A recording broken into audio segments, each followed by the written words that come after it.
Pretty cool, right? Yeah, that was awesome. Yeah. It was really cool. It's amazing what you can do. Right. Alright, which one do you want?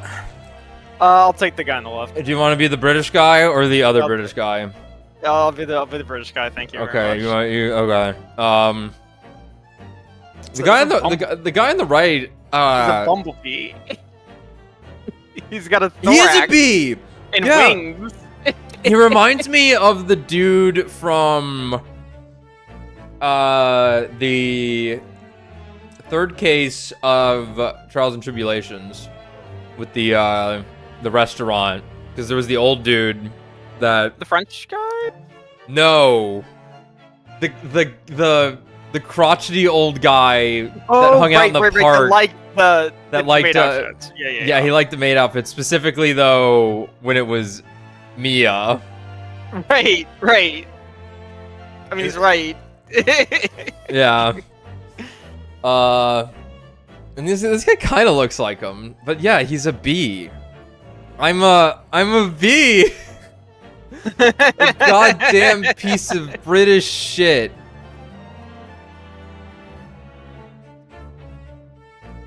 I was thinking about the Cuphead bosses the other day, as I do every now and then. Uh-huh.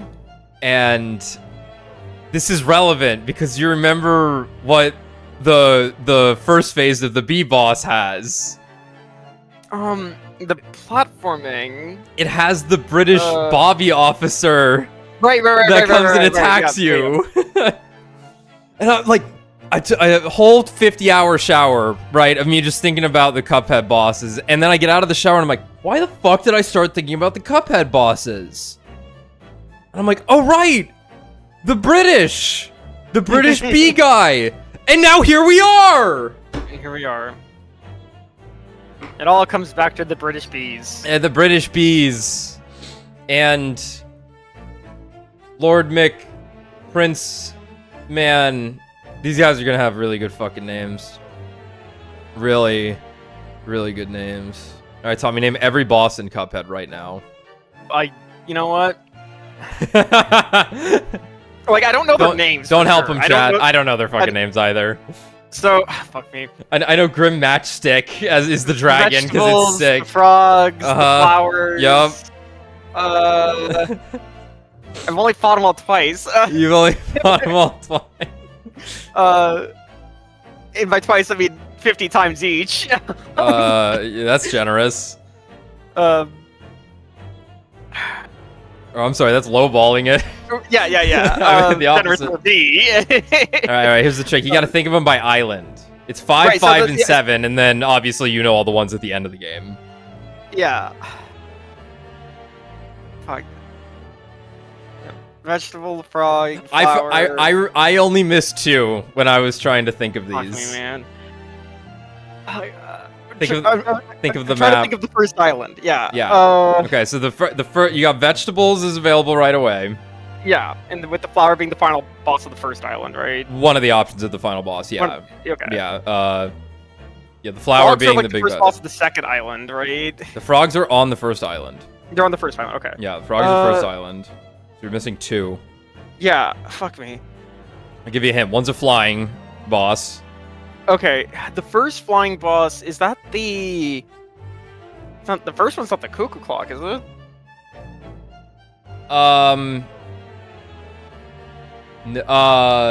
Describe it more. It ends with something shooting on a star. Okay, yes. Because there's a flying boss later that is a bird that, like, comes out of a clock. Okay. I'm probably getting the two mixed up in my head. But yeah, Hildeberg is who you're thinking of. Hildeberg, okay. Yeah. And there's one more. It's the it's one of the first 2. Yeah. I'm trying to. The tombstone. The Goopy Lake Grand. Yeah. Yeah. So that's the first island. Yeah. The second island you could probably get, because I feel like the second island has like the most. The theme park. That's the theme park. Yeah. I feel like the second island. Yeah. Is So pretty you got easy the to genie. You got Jimmy. The dragon. Matchstick. You got. Fuck me. Oh man, I can do this. the roller coaster, with the clowns or whatever the fuck's on it. Beppy. Yeah. And there's another. 2 more. It's 2 more. Okay. 2 more. I just explained. I just described one of them. What's the genie? Puppet is the genie.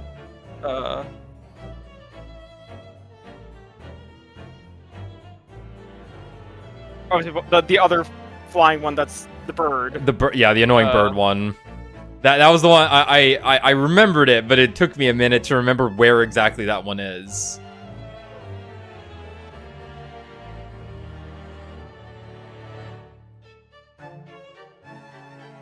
You can pass and come back. I'm gonna. Is the last one the ghost train? Or is that No, the next one? Ghost Train's the final one of Island 3. You have to fight Right. the Ghost Train to get into Hell. Yeah, I'm gonna skip this one. I can't think of it. Okay. Then you go to the next island, and There's Three's got the pirate. 7.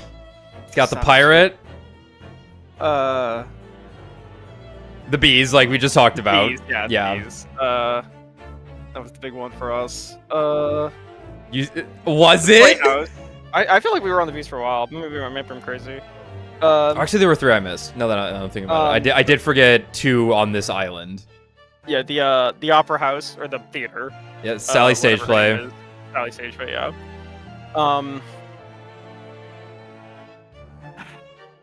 Presumably the flying shoot 'em up section. I'm trying to think of which one this would be. Oh, come on. The raid Oh, boss. The mermaid. I forgot about the mermaid, actually. Yeah, it's there. I had forgotten about the mermaid. But then there's another flying shoot 'em up section. Yeah. It might be the most infamous boss in the game, actually. Yeah, I'm trying. Oh my god, let me think. Oh, Dr. Wily. Dr. Wily. Dr. Cal's robot. Yeah. Yeah. Ah, love that guy. Yeah. So then we had already said Ghost Train, and there's one more. One more on this island. There's one more, and I completely fucking forgot about this fight.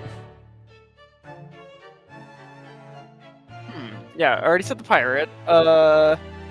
Because when I was trying to recollect them, I'm like, I was picturing where they were on the map. Yeah, Because that's what where I'm they are on the map to- is like, fuck, which... There was one in the top right towards the middle. The rat. The rat! Yeah, Werner. Werner. Can Can you name all of the bosses in King Dice's boss? Obviously you have Cigar Yeah, with alcohol. Uh-huh. Chips. Those are the first 3, yep. Yeah, I don't know in what order, but those are the first 3. Ghost Horse. I think that's 6? Yeah. I think here, Ghost Horse.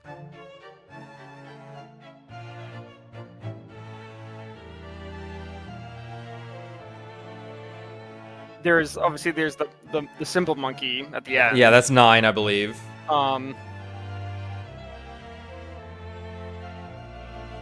Man, I know these ones. These are tough to remember because there's so many at a... Yeah. Yeah, you've fought so many of them. And you're gonna have seen some more than others. Yeah. Oh man. Yeah. There's the magic 8 ball. There's the 8 ball. I think I actually know the 3 you're forgetting. Yeah. Fuck. There's. One was easy. Well, there was an easy one we always wanted to get. Because they moved back and forth across the screen left and right, and that's all they did. There's the domino. There's the dominoes. There's. Oh man.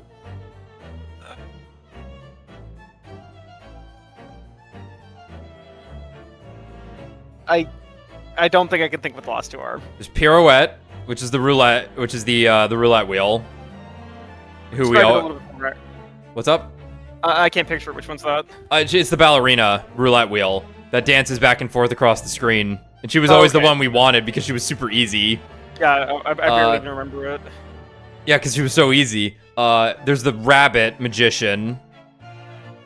I think we're actually missing one. No, actually, I think that's all of them. No, I think that's all of them. That's all of them. The King Dice, then Devil. All right. Can you remember the DLC bosses? So I remember some of them.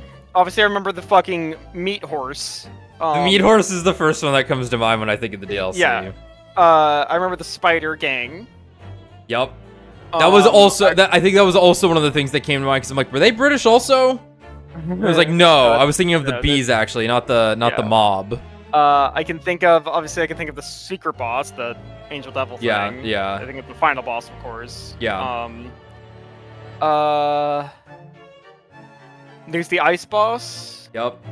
There's the 2 more. The mountain giant. Yep. Whatever's going on there. And then the one I couldn't remember, and I was kicking myself over this because it's actually the coolest fight in the game, the coolest looking fight, I think. It would have been the last one we did beside the final boss, beside Saul Baker. Okay.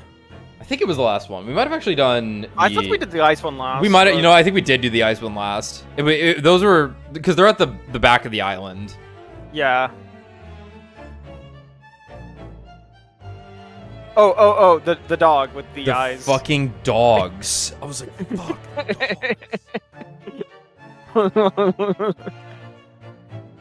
So what was the one I couldn't remember on Island 2? You could not remember. Oh god. Baroness von Bon Bon, the candy house. Candy house. Okay. Yeah. Yeah. All right. Enough delaying the inevitable. We have to voice these characters, Tommy. What? It's our job. Oh. That's right. It's our job to do this. Enough delaying what the people want. Cupheading around. No, yeah. As much as we love Cuphead. Alrighty. There are more things in heaven and earth, Horatio, than are dreamt of in your philosophy. Who's this Horatio fella, eh? What are you on about? Excuse me. What the? Who are you now? I'm sorry, it just looked as though there might be some problem here. And my associate here, Mr. Ryunosuke Naruhodo, is a lawyer, you see. Eh? A lawyer? What? If I can be of any assistance, I'd be happy to help. I'm from Japan, but I have studied English law. Fine. I'll be on my way for today. But you mark my words. This ain't over yet. Dude, everyone's got great... Everyone's killing it. This is case. Literally a common writer pose. Like, he's got the scarf, yeah! the final shape of character designs. Instead of a beetle, yeah. He's a bee. I'm a bee. I'm a motherfucking henshin. Get thee to a nunnery. Do I look like a bloomin' nun to you? What did he mean by that? I don't know. He was pretty happy though. This guy's yucking it. I do hope you're not injured. Is that what was happening? Was violence occurring? I think they were just having a disagreement.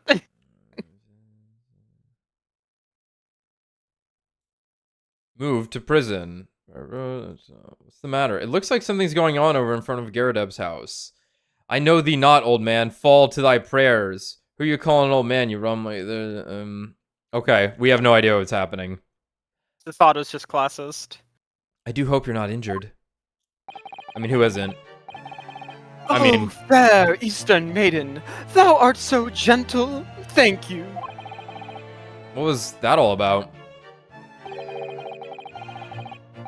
There are more things in heaven and earth, Horatio, than there are dreamt of in your philosophy. I'm not Horatio either. Someone's gotta be.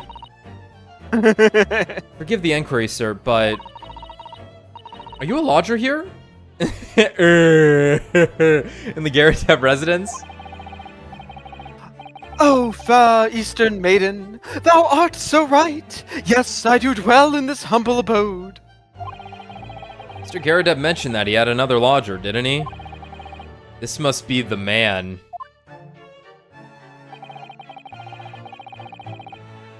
Do you happen to know the other lodger who lives on the first floor? Ah, yes. A gentleman named Natsume. Oh, more worthy a polemist in my battle of words, nearer there could there be. Oh my god. What the fuck? I took my mouse off the screen because I wanted to skim through chat because I didn't look at it yet because I hate you people. To see if there was something I needed to address. And I was scrolling through it and it changed the dialogue like as because I forget you have to click out of this game for it to not register the mouse input. But luckily it didn't cut you off. So it freaked me out. I thought it auto-played. Anyway, Maya or Trucy? Maya, any day, forever, versus anyone. Dumb question. Oh wait, you might not know this though. You're new here. I'm sorry. Was there? Stronger, hold on. I didn't say. Hold on. Trucy? Sorry. Battle? Did you say? Who is the stronger, Maya or or Trucy? Maya, don't ask no dumbass questions, you British ass bitch. Mr. Natsume and I sparred long into the night. I see. Y'all like gay or something? What do you mean by that? I'm not paying attention yet. I'm trying not to pay attention. Last time it put me to sleep. Last stream, I don't know about the rest of you. Last stream was a fucking snoozer. That one was not the most, we learned nothing about the case the whole time. And I hate the Sherlock sections. I'm just not reading shit. Oh my god. I don't fully understand, but it seems Mr. Natsume and this gentleman are acquaintances at least. So, fair maiden, so good gentleman. I can tarry here no longer. Fare thee well. I didn't really understand him, but I think he's returned to his room. It seems he's unaware of what's happened to Mr. Natsume, so he can't really help us. With Soseki-san and that man as lodgers, the Garadev house is certainly full of eccentrics. Anyway, I'll go and find a carriage. Yes, I'm sure Mr. Natsume is eagerly awaiting our return. Let's hope we can get to the prison before visiting hours are over. It's a fun staple, the fact that we're always just catching the end of the visitor hours in these games. Alright, here we are. Whoa, this shit stays open till maybe at least till 6:32? That's crazy.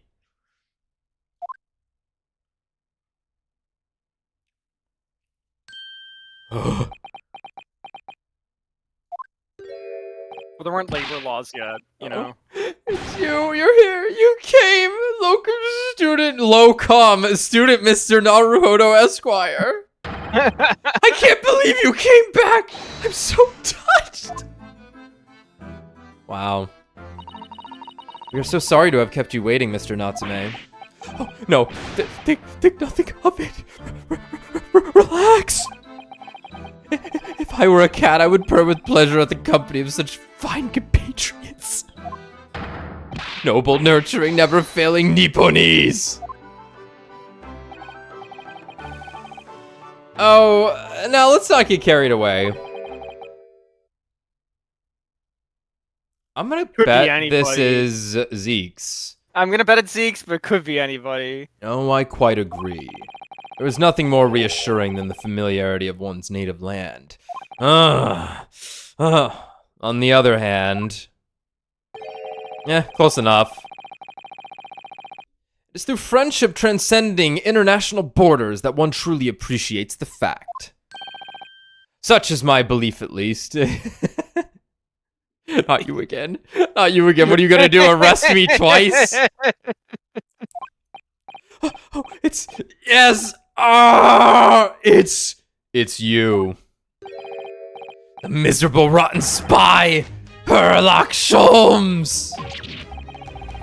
Mr. Sholmes, what are you doing here?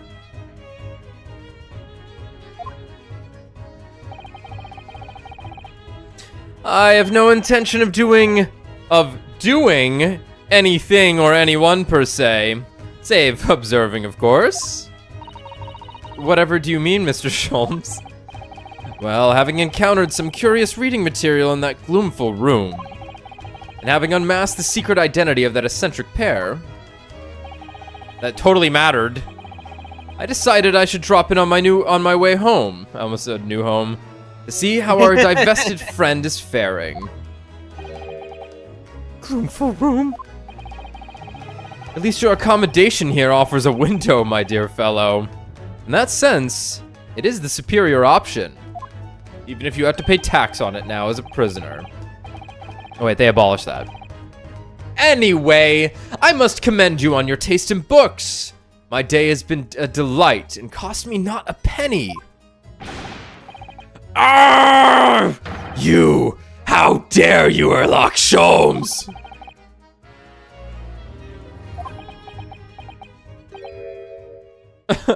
I've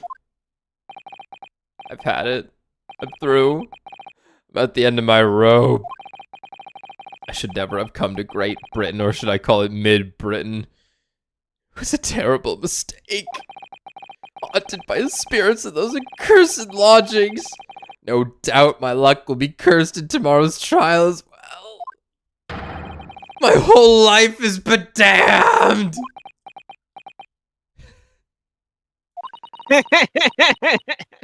What are you thinking, Mr. Naruhodo?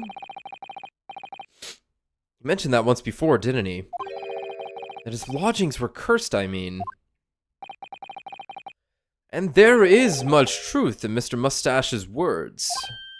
What? Cursed is a wholly appropriate description, I would say. For the man's lodgings, and indeed for tomorrow's trial. What's that supposed to mean? Let's check our massive list of it.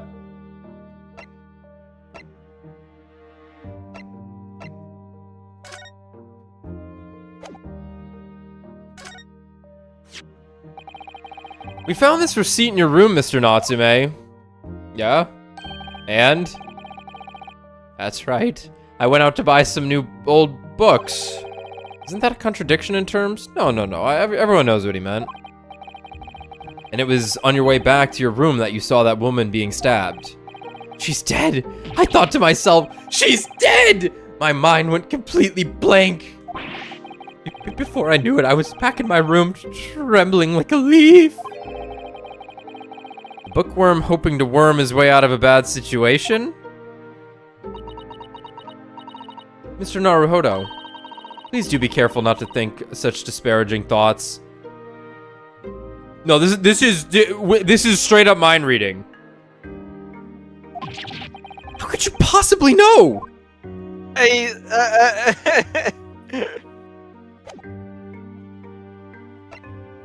Alright, see you. Right, I suppose we actually haven't, like, agreed to be this guy's lawyer yet. No, that's why we're here. Yeah. Mr. Natsume, what did you mean by what you said just now? About the trial tomorrow being cursed? Oh no! Why are you looking so grave? You're making me nervous. I was just getting carried away. That's all. I didn't mean anything by it. Oh, I see. That's really agitated him. You don't mean the trial really is cursed somehow?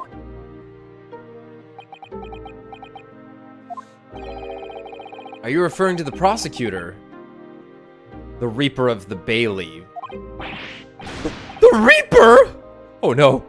What do you mean? Please, tell me. Summarize it succinctly in 16 salient words. No defendant has ever survived a trial in which the Reaper stands for the prosecution. Ever. 1, 2, 3, 4, 5, 6, 7, 8, 9, 10, 11, 12, 13, 14, 15, 16.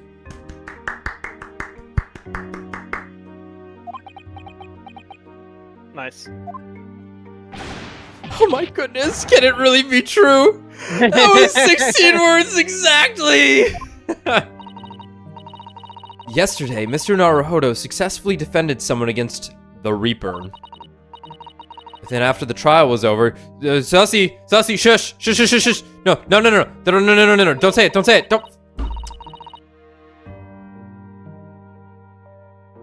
The defendant passed away in unusual circumstances. Mr. McGill did. What?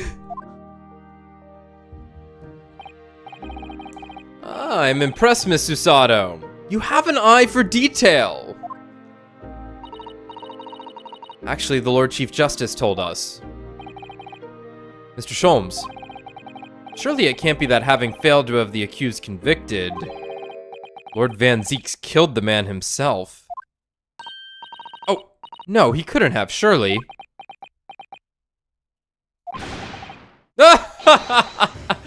Oh, you have some wonderful notions.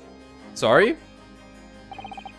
The man isn't a mass murderer, he's a court prosecutor, my dear fellow. Oh, yes, why of course he is.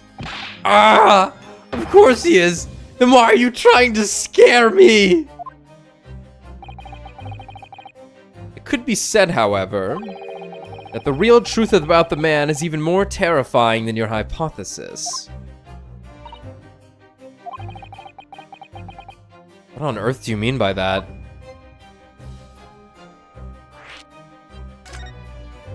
Is that the Grim Reaper?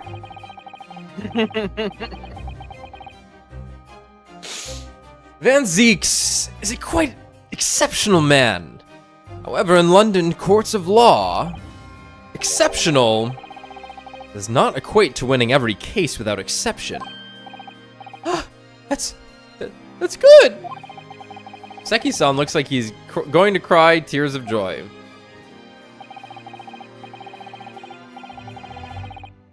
As you are no doubt aware, in a British criminal trial, there is both a judge and a jury. The judge officiates based on the letter of the law, whilst the jury offers public opinion and common sense and just horrible bias. It is an excellent system whereby the defendant's guilt is considered from several points of view. However, public opinion, in particular, is somewhat, just somewhat easily manipulated. Right. Naruhodo. Criminals and corrupt lawyers, for that matter, can use it to their advantage. By any means at their disposal, contriving evidence, calling imposters as witnesses, and so on. By such underhand means, those who would want to are able to sway the jury. Which means that even in the light of irrefutable evidence, the prosecution can fail. Yeah, we know. But it means the wrong verdict can be passed.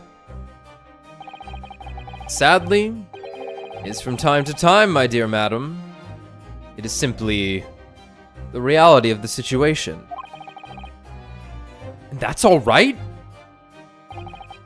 However, those indicted by Lord Van Zeeks cannot escape justice. Their fate is sealed. Oh my. Though the adjudication may see them leave the courtroom with their freedom, within months, they all disappear.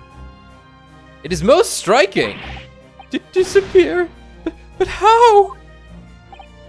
By all manner of misfortunes, sir.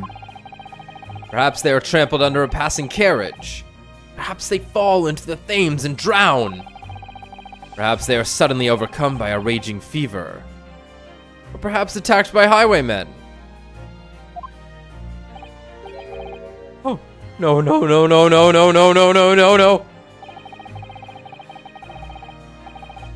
All examples of the reality of events here in London, I'm afraid, Mr. Naruhodo. They haven't found that this is just correlation. People just die all the time in London to random bullshit. Yeah. Also, for the record, if that river comes back up again, that's pronounced Thames. Thames. Cool. Like Thammy. Why do you know so much about this fictional place, Tommy? Watch Doctor Who. Oh, okay. What's that? Pretty good show. It I'm must sure. have I'm been. sure. Can't beat good sci-fi. They're all just looking at me. I knew it. I'm a dead dodo done for, doomed. Cursed lodgings. When you said accursed lodgings before, you were referring to your room at Mr. Garadeb's house, I assume. You mean to say you believe the place is cursed? It's been a year now since I came to Great Britain. Okay, you've been here a year, but only in that house for 10 days? Okay. Sure. That makes sense. Fine. I was wondering about this too, because like if he was if he was coming here, there was the similar time period that Ryunosuke was. Like in theory, they would have been on the same boat. It makes sense that he was already here for he was already here for a year. Yeah. Okay. But I'd only been in London a week before I started to notice strange feelings in myself. That didn't take long then. Everywhere I looked, there were foreign faces staring at me, laughing behind my back. I was sure people were talking about me. I started to become nervous about going outside. They were always staring at me, all the time, from dawn till dusk. So I shut myself away in my room. But even that didn't help. The fear wouldn't go away. You must have been very lonely, having been away from your homeland for such a long time. I've had to move a number of times. Most recently to that room on Briar Road a week ago now. Yeah, why did you choose there? It seems a little inconvenient. The rent is cheap. I have so little money it appealed to me straight away. Of course, I asked why it was so affordable. Landlord just simpered and said, "The room is cursed." Oops! He quickly tried to cover his mistake, but it was too late. So I told him, "If you have something to say, then say it. But if not, don't mention it in the first place." Yes. Well said. But it was true. It was all true. You mean the room really is cursed then? Ever since I moved into that windowless hellhole, my sleep has been plagued with nightmares. I awake feeling as though I'm being choked to death. And in my waking hours, people are stabbed in front of me as I walk down the street. I'm branded a killer, thrown in prison. Nobody wants to know me. I'm surrounded by scary, sinister spirits. If only there was someone, just one person on my side. Oh well.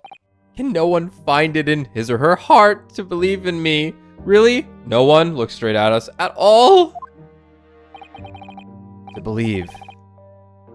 Yes. Not to bio. To believe. Mr. Sholmes? What? It's about the case on the SS Buria. If you recall. Yes, the Buria. Yes, that case. The one with the snake that killed the guy. The Japanese guy, right? Whoever the fuck he was. Well, yes, the snake really didn't matter. At that time, I was the suspect, but you believed in me and listened to my side of the story. And you helped us to investigate. I did I? Interesting. What I want to know is, why? Why did you believe me? I see, yes, you mean... Because you were a grimly dressed, shady Eastern fellow found with the victim in a locked room? Well, yeah, if you like, yes. I'm a little surprised that the answer requires explanation, my dear fellow. It's quite simple, really. You said I didn't do it. But I could have been lying. Surely you must have had your doubts. You must have suspected me a little.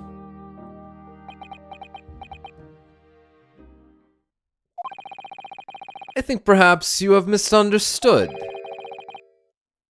I neither recall believing in you, nor in that which you were telling. I neither recall believing in you, nor in that which you were telling me. What? You see, the only things I believe in are those I choose to believe in. What? What do you mean, Mr. Sholmes? That sounds based as fuck.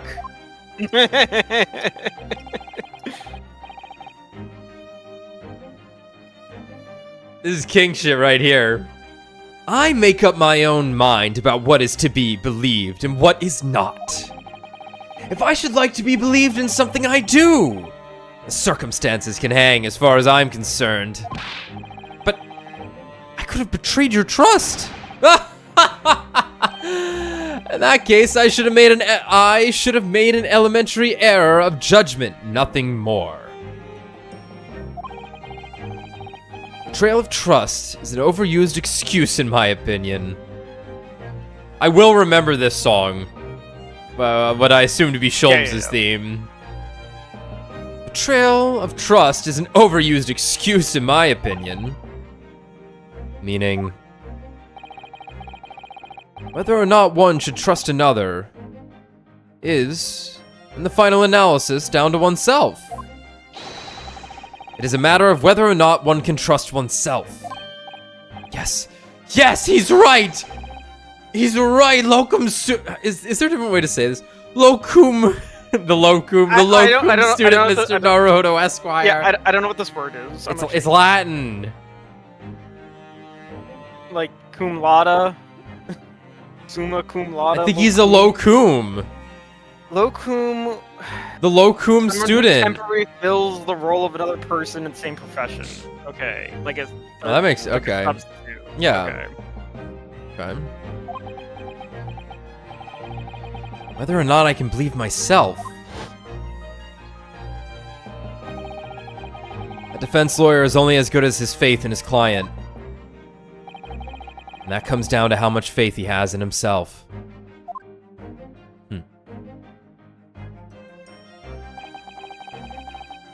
You were so right, Kazuma.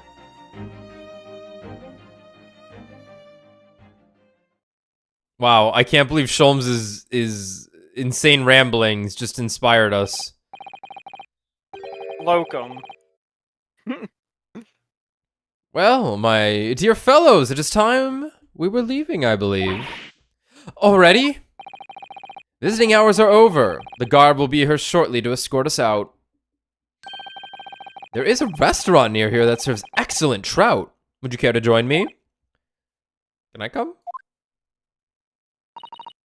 Oh, dear, there is never enough time, is there? Mr. Natsume, if you'd like, in the trial tomorrow, some trout. Do you want anything? I Cracker Barrel. I'd be happy to represent you. Sussy like that. Locum student, Mr. Naruto Esquire! I'm gonna pop a blood vessel in my neck doing that. As I said, I only experienced a British courtroom for the first time yesterday. And although the man I was representing was found not guilty, I lost sight of something crucial. Something crucial? The truth. What to believe in.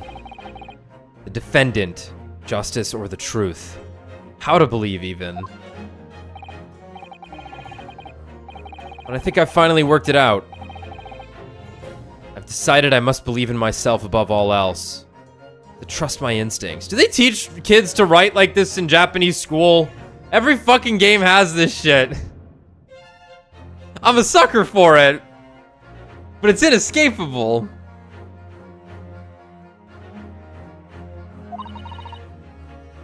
Yes, Mr. Naruhodo. My instincts are telling me that you, Mr. Natsume, are innocent of this crime.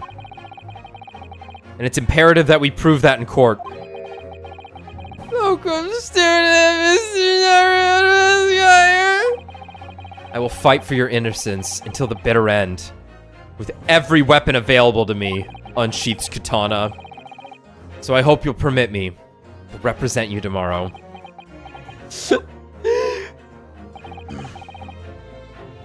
As I said when we first met, I'd like to entrust my fate to someone who will listen to me in my native tongue. Of course, Mr. Natsume. It would be fair to say, Mr. Naruhodo, that your mind was in many ways made up from the outset. You merely needed the events of today to realize it. To fully realize it. Yes. I think you're right about that. Thank you, insane people. It's been a roundabout, boring, sleepy journey. But I got there in the end. I never want to see those two again. That section might have been the worst part of any Ace Attorney game. I'd rather the Lammy Roar stage play again for the 50th time in a row than ever have to go through that shit again. Oh man, that was pretty bad. The musical note shit was pretty bad. It was at least creative, damn it. You gotta swing for the fences or not swing at all. Alright, Mr. Sato. Yeah. Would you be willing to stand by my side tomorrow and help me in court? Absolutely. As I said this morning, you may consider me your personal judicial assistant.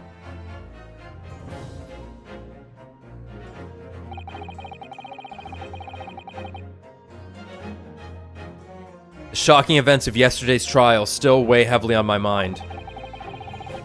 But it's time to stop looking backwards. Cosma believed in me. Mr. Sholmes believes in me now, too. It's time. Time that I learned to believe in myself. So Seki-san has no one.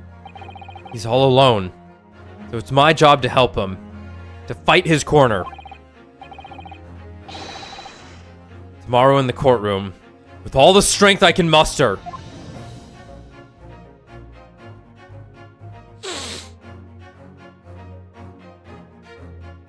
Nope, to be continued. That's a wrap. Oh, okay.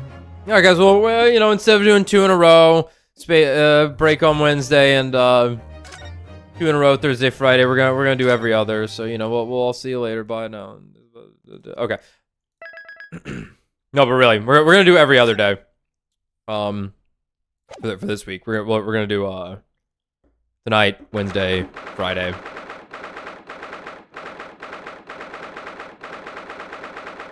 Because, one, I don't think we need to burn through this that fast.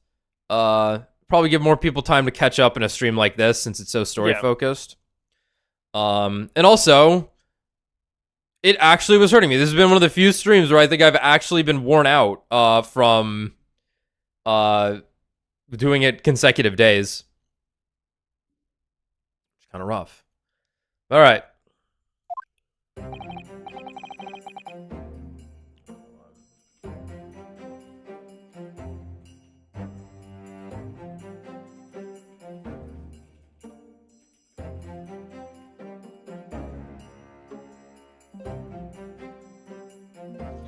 Well, I never expected this.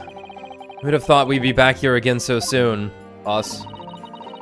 We are on a study tour of Great Britain, with the intention of learning the country's legal practices. In order to research the latest court procedures here, we need as much court experience as possible. Well, yes, I suppose that's true, but I think I'm actually going to die from stress. Says Ryunosuke.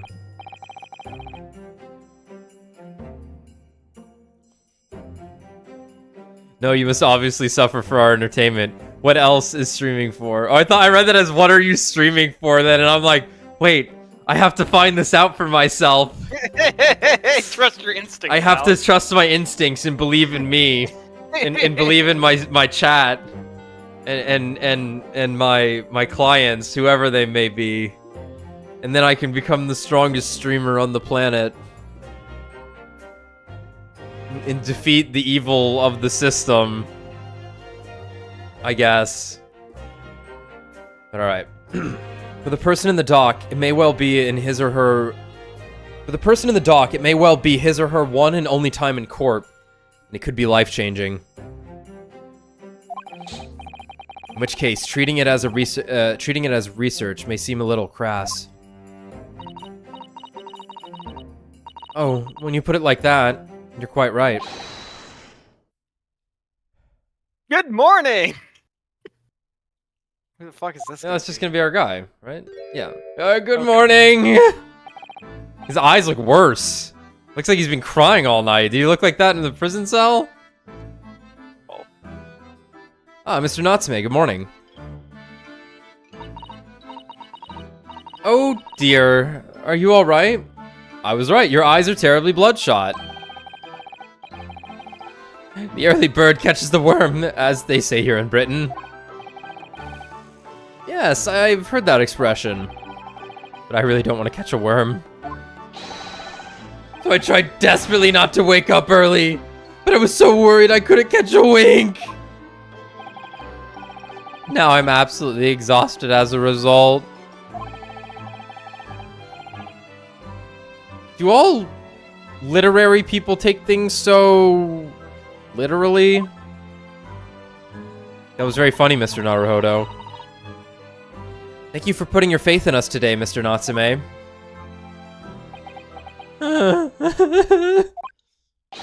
I wish I had 9 lives. My whole future hangs in the balance. I'm too terrified to tremble. Really? Because I can feel the tremors in the floor. I can't do this. I can't take it. Although, lo comes student Mr. Naruhodo Esquire. Yeah? I caught a glimpse of the public gallery as I walked by the courtroom. It looked like the opening night of the opera. There were so many people. I had no idea my case was such a notorious affair here in London. Oh, neither did I. Do you know why that might be, Miss Susato? I'm sorry, Mr. Naruhodo, but I have no idea. So that all-knowing look on your face is just coincidence then, is it? Don't hide the truth from me! It's because of the Reaper, isn't it? Lord Van Zeeks. Is that right, Miss Susato? I purchased as many different newspapers as I could find this morning. And yes, Lord Van Zeeks is on the front page of every one. I knew it. Sometime after the prosecutor was dubbed the Reaper of the Bailey, he stopped appearing in court, it seems. It's been several years now, in fact, until the day before yesterday. Yeah. Inspector Gregson told us something similar, didn't he?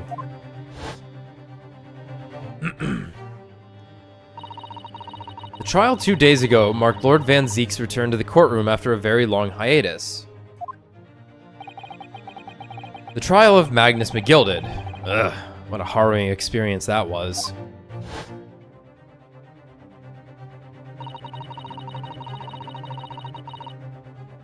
I believe that appearance made even greater waves here in the capital than today's.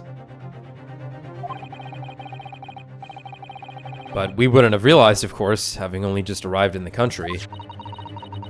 Why is the Reaper of the Bailey... why is the Reaper back in the Bailey so soon? For what appears to be a mundane murder? People gotta work, man. What are you talking about? That's the question the papers are asking. And they are all speculating various answers. Mundane! Mundane?! It's the most significant saga of the century to some of us! Oh dear, I meant no offense, Mr. Natsume, but that is how the papers are describing it. Well, lest we forget the fact that it could spark an international incident.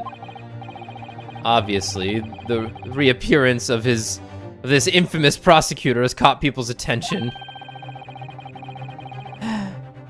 But there's another blatant similarity with the trial of 2 days ago. Yes, I agree. Locum student Mr. Naruhodo Esquire. It's you! Me? Well, I suppose that's true. Both times, it is you who stands against the legendary prosecutor. It can only mean that you're friends with the Reaper! Oh, please. I don't rub shoulders with Deathbringers. I'm afraid that there's really only one other explanation. It can only be another example. It can only be another example, Mr. Naruhodo, of your uncommon bad luck. Thanks for that. Oh, this is just my luck. Why must I be represented by a man with such frail fortune? By the least lucky lawyer alive! Fuck you. Well, let's not forget that it was you, Mr. Natsume, who asked me to represent you. Oh. Fuck. Yes, it's true that I'm just a student, new to London, with little in the way of experience or skills, or luck. But I promise you this. I will fight your corner until the bitter end. And I will believe in you, Mr. Natsume. Oh, benevolent locum student, Mr. Naruhodo Esquire! You're not alone here with us, Mr. Natsume. Whatever happens, we will always be on your side. Oh, benevolent non-locum assistant, Miss Mikotoba Esquires. I've never seen Esquires. That makes sense. I am in your debt forever. I shall never forgive this great kindness. Oi, Mr. Natsume, counsel for the defense. The court session is about to begin. Kindly make your way into the courtroom at once. Alright then, Mr. Natsume, it's time. Let's go. Yes!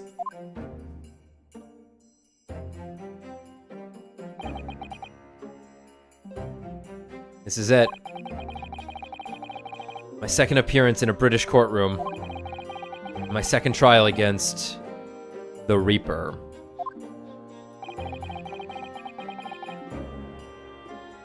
I hope you're watching over me, Kazuma.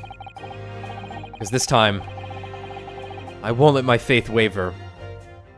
I'll believe in my client to the last. Just like you believed in me. I believe I can do this now. I'm ready for this fight.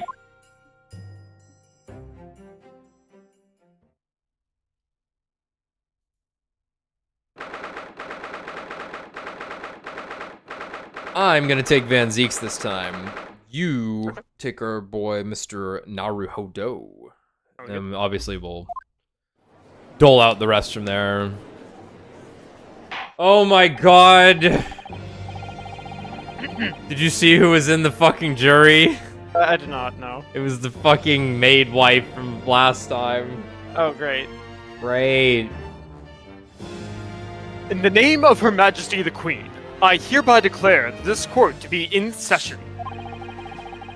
I now call upon the counsels for the prosecution and defense to declare their willingness to proceed. The prosecution is fully prepared, my lord.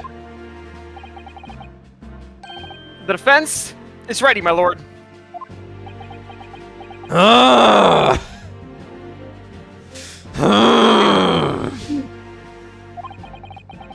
Nipponese are a truly fascinating breed.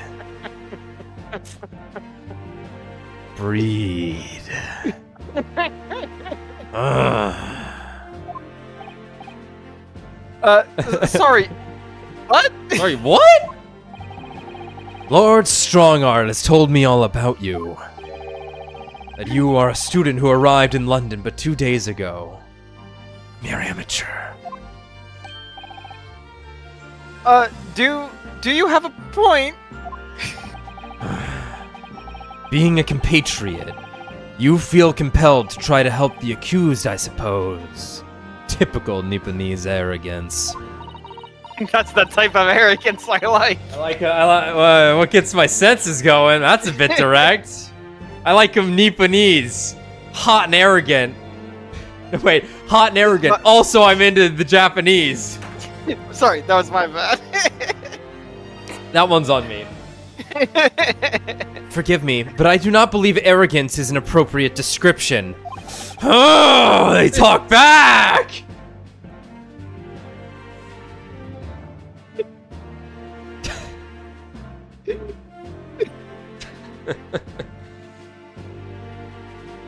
Sasato-san.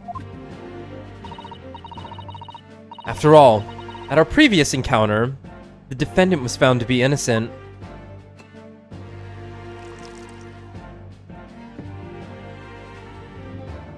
Oh my god, this Grim Reaper on the wine bottle. Yeah, there is. It's custom made. He buys that shit at that in the club, goes straight back into his pocket. Very true.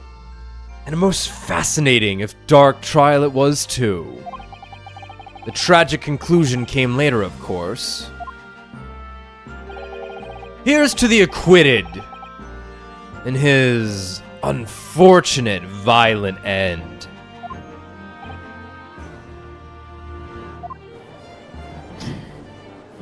What the fuck? Bruce is there! What the fuck? Hold on. You're telling me the landlady of the accused is one of the jurors? What the fuck? Wait, this is probably good? This might work in our favor? No, she hated him. Did she hate him? She was like, oh, he's a weirdo, that one. Oh, right. Oh, no. What the fuck? Thank you, counsels. I see both sides are in fine fettle. Where the fuck that me? Now, ladies and gentlemen of the jury.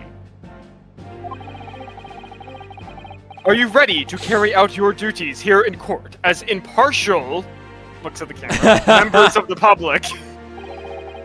You never know when you might be down on your luck, but I believe in fair play for everyone. Wait a minute. Juror number one. Juror number one.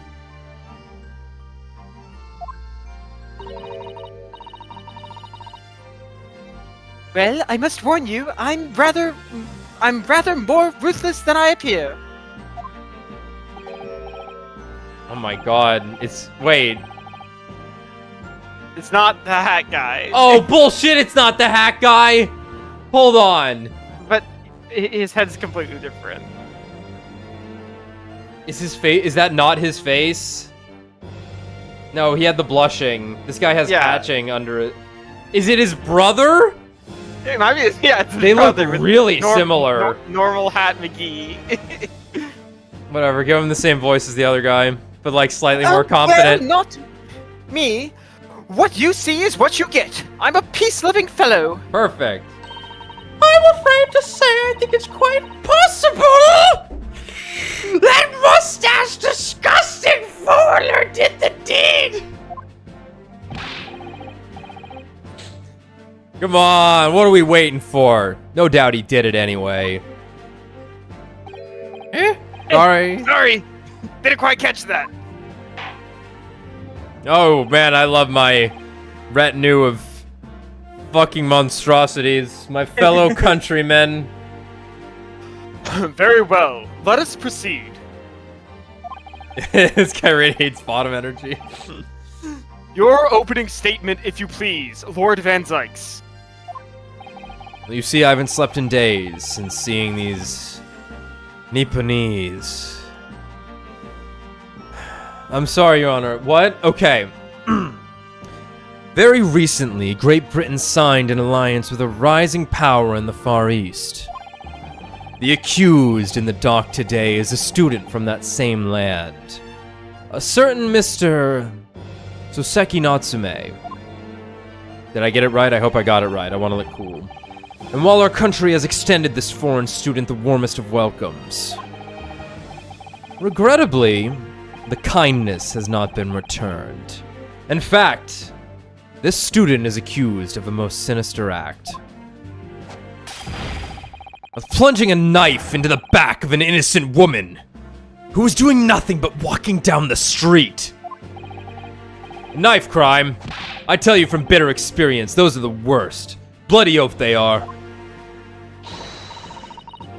Just look at that sallow complexion, and short stature. He's one of those dreadful Japanese. Ding, ding, ding, ding, ding. Come on, let's get this over with. With me now, everyone. 1, 2, 3. Sorry, didn't quite catch that. I rest my case. Pray, forgive the discourtesy of smashing my hallowed cum chalice here in this great chamber. Allow me to call the first witness to the stand. Very well. Bailiff, lead the inspector in, please.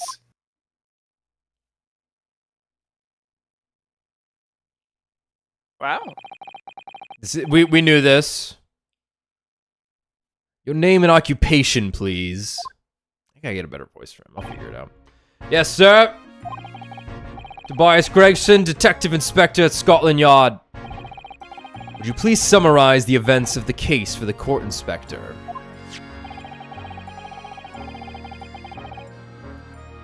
Okay. The victim is thought to be a young woman in her 20s by the name of Olive Green. I beg your pardon, Inspector. Thought to be. Aye.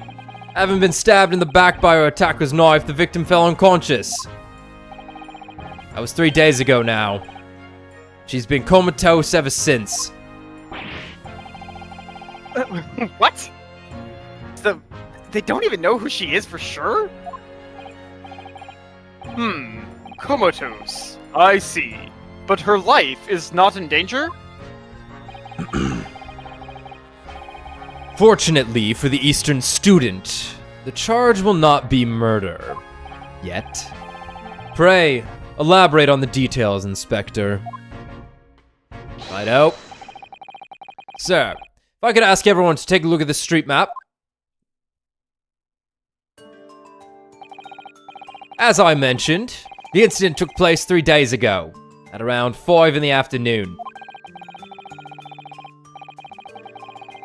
It happened on the pavement running alongside Briar Road, a wide thoroughfare for horse-drawn vehicles, as discussed by Tommy and Alex.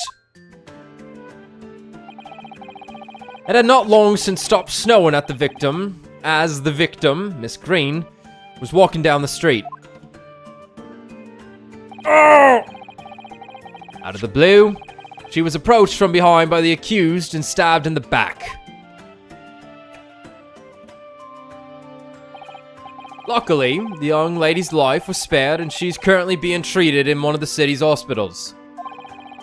But, being unconscious as she is, we've been unable to take a statement from her, of course. This is the case file with everything we know about the victim so far. Thank you, Inspector. The court will accept the documents as evidence, if you please. The case file has been entered into the court record. What of the weapon that was used? Sir, I have that here. It was removed from the victim's back. Ouch. That big thing is starting to make me scared to walk down the street now. With a heavy blade like that, almost anybody would have been able to stab the poor woman. This is kind of weird because it's like, I look at that and I see a pocket knife. No, right? it looks like a tiny one that. But they're like talking about it like it's a dagger. No, this thing might be big. We'll see. Yeah. Even the scragged looking Soseki-san, I suppose. A common or garden jackknife, I would say. Rather nondescript. Yeah. Okay. A jackknife's pretty like standard size. Sure. Yeah. But it does look like the little tiny ones that we have here. The Swiss Army knife looking things. Thank you, Inspector. The court accepts the blade as evidence. Large but commonplace folding knife. Right? Let's take a look-y, Lou. Now then, what do we know of the motive? Money or valuables, I presume.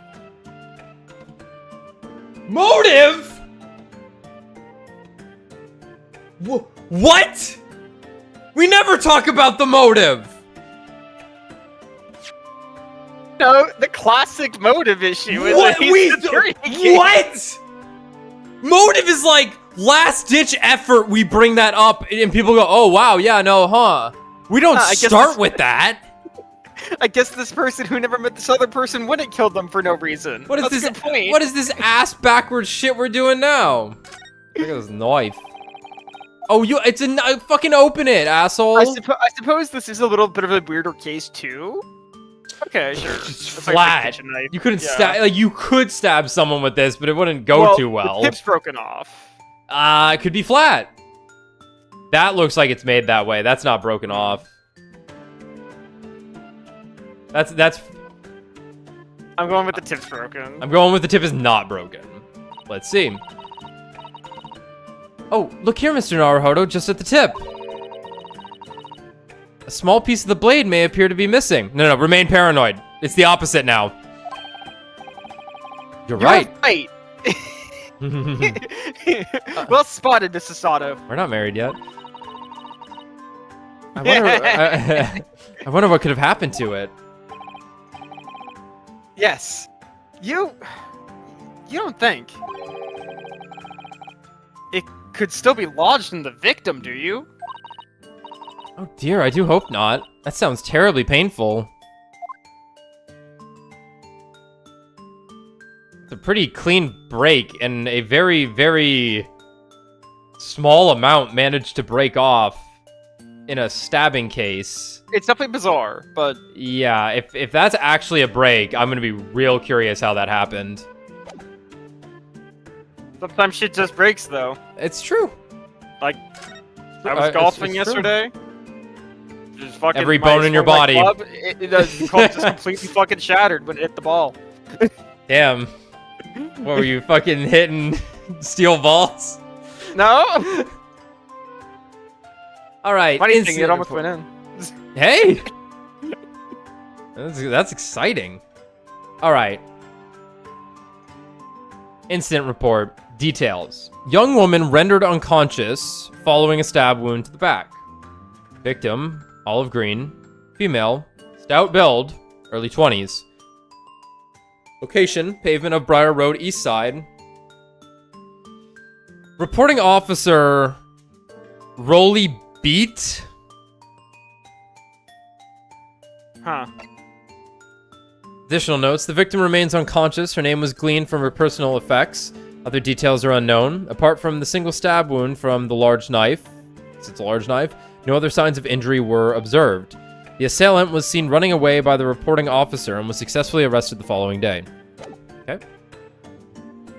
Yeah, I suppose it's like, obviously, it is completely backwards. I suppose this case is weird in the sense that nobody did die, actually, right?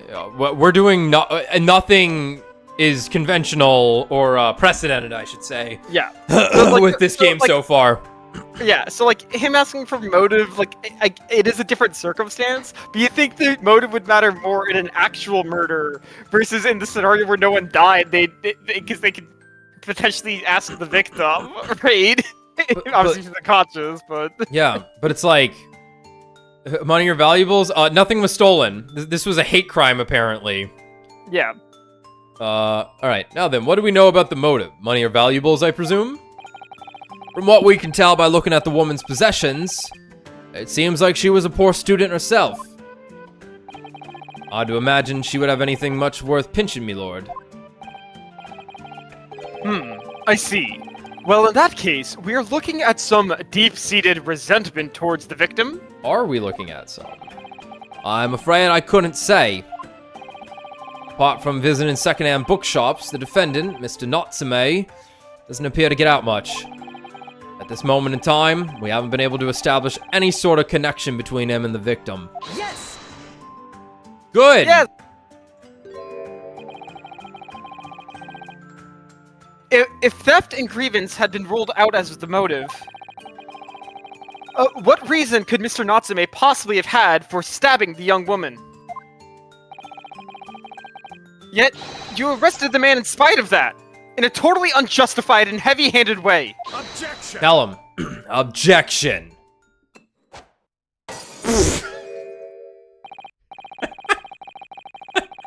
Amazing. I do love him. Objection. Pray, forgive the discourtesy of flinging a freshly uncorked bottle into the public gallery. But your words have soured its hollowed bouquet.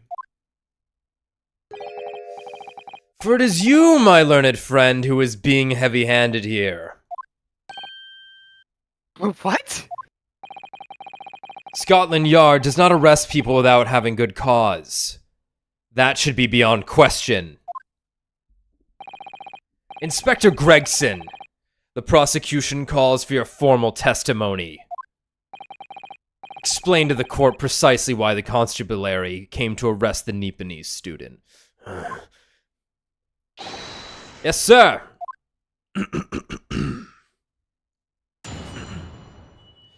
Witness testimony! Alright, Mr. Notsmith. As I said, it was 5 o'clock in the afternoon when the incident occurred. There was an unusually light fog.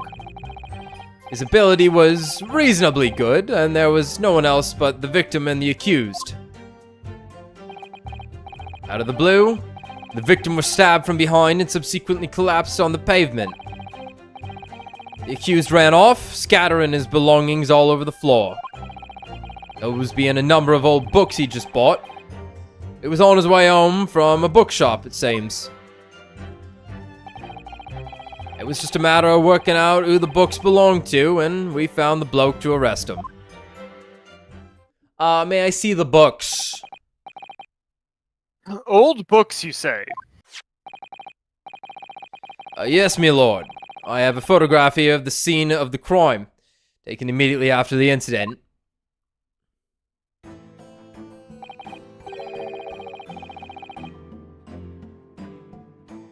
Telling you, orangutan in a wig.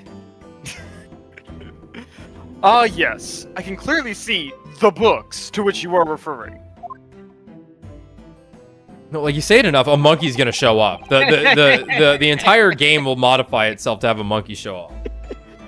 I will take that photographic print as evidence. Please, Inspector. Crime scene photograph has been entered into the court record. You Nipponese are a spineless breed, too cowardly to admit defeat. Denying everything despite overwhelming evidence to the contrary. Well, Forgive me, Lord Van Zeeks, but the defendant is not denying everything, as you put it. What are you doing, Mrs. Sato? Do go on. Mr. Natsume has admitted to playing some part in the incident. Isn't that right, Mr. Naruhodo? Well, now you mention it. When we visited him in the prison yesterday, he did tell us what had all happened. As I was walking along that accursed pavement, I could make out the sole silhouette of another ahead of me. A woman, wearing a green overcoat she was. And just as I went to overtake her... She suddenly let out a little scream and collapsed onto the cold, hard slabs of stone at my feet. I was terrified. I had to get away from there. So I ran as fast as my legs would carry me back to my accursed lodgings.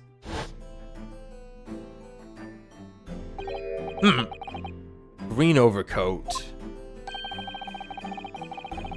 That's exactly what the woman in that print is wearing. Oh my! A photographic print in full color! Ho ho! What will they come up with next? Shut up!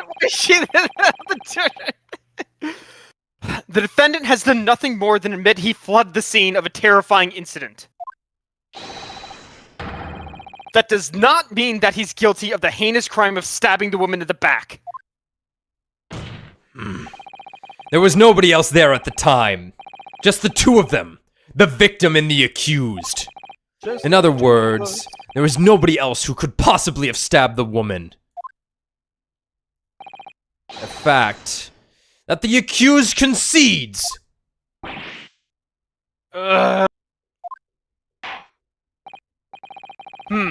It seems this cross-examination could prove to be pivotal, counsel. Proceed, please. Yes, my lord. Nothing for it. I have to use this cross-examination to turn the tables here. It's our only chance.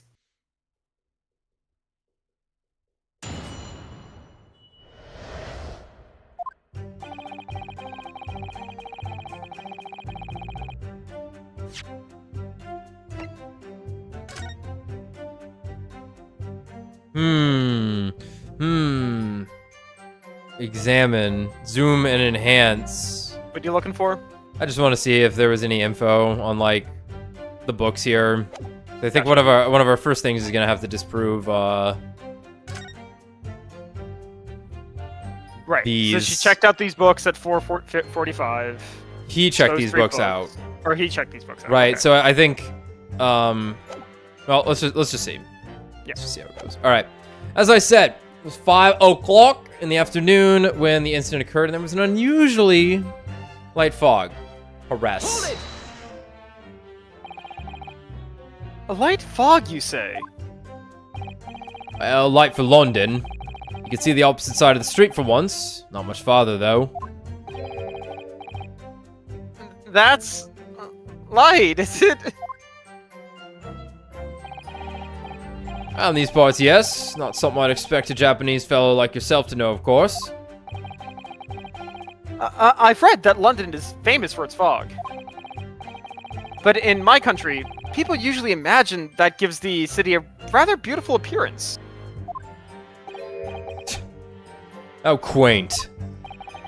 Yes, well, it's not something us Londoners tend to romanticize, as I expect you can appreciate. I see. As this time of year, the fog causes a large number of accidents, especially when it's heavy. Sometimes you can't even see your own hand at the end of your arm. Indeed. The other day, I was very nearly trampled by horses before I could see the carriage they were pulling. Sasada-san and I should definitely remember to stop, look, and listen. However, on the day that concerns us, the fog was somewhat lighter than usual. A fact no doubt lamented by the accused.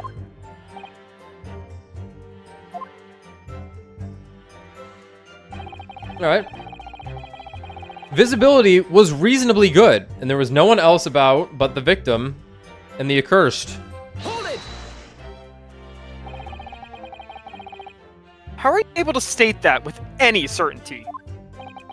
Quite simply, my learned friend. Because that is what the witnesses to the crime have told us. Ah, yes. Inspector Gregson mentioned the witnesses yesterday, didn't he? That's right. One of them is a policeman, I believe, from Scotland Yard. That is correct, ma'am? Then we must hear their testimony. Prosecution will, of course, call them to the stand, should it be necessary. But, wait a minute.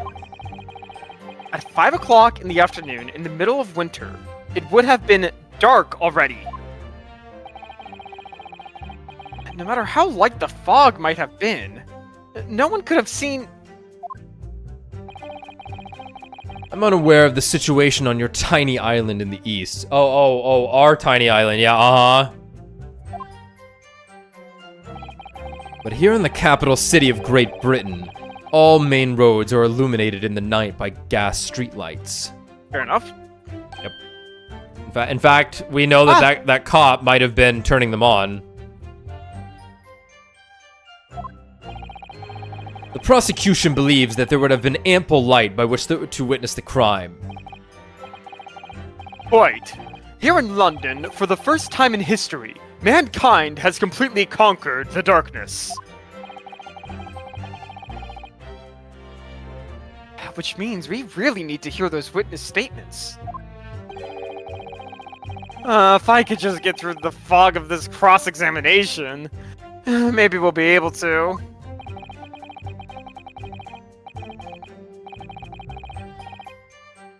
It seems the counsel for the defense is taking stock.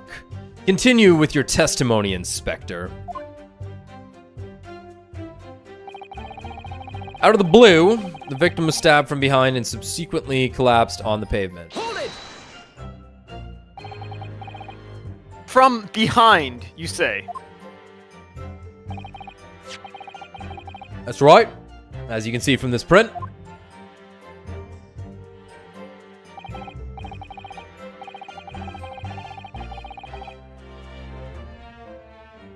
Yes, quite so, Inspector. The handle of the weapon is clearly protruding from the victim's back. And you say this poor woman, Miss Green, remains in a critical condition? Comatose, no less. Why is there no blood? Question.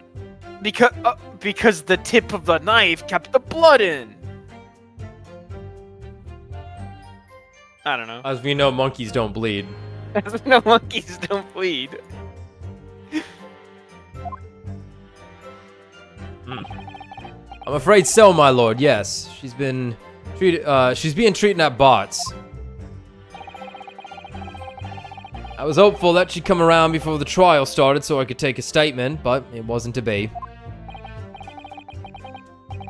Yes, that is indeed a pity. It would have been most illuminating to hear the victim's own account of events. Luck is on your client's side, it seems.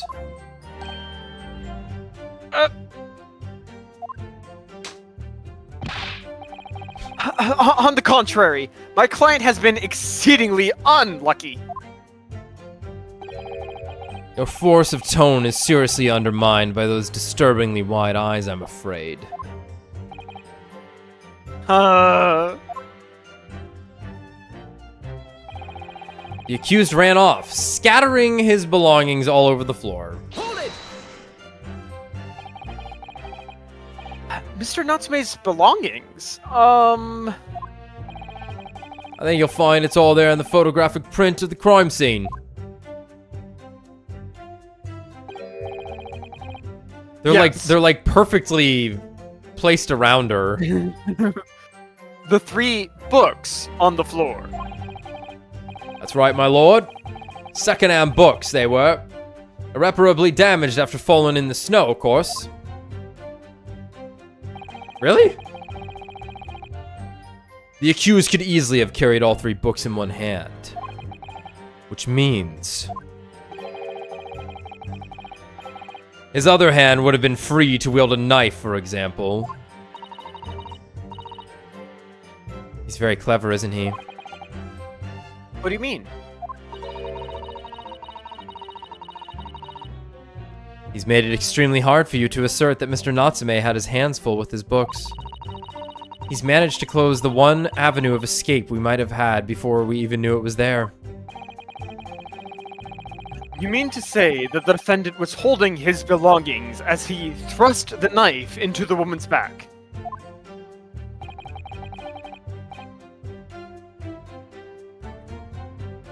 Alright. That must be what happened, my lord, yes. Okay. Those being a number of old books he just bought. He was on his way home from the bookshop, it seems. Hold it! The defendant apparently visits a second-hand bookshop on a daily basis. Yes, so I understand. Shop full of old English literature. I commend the accused on the lofty subject matter of his scholarly attention.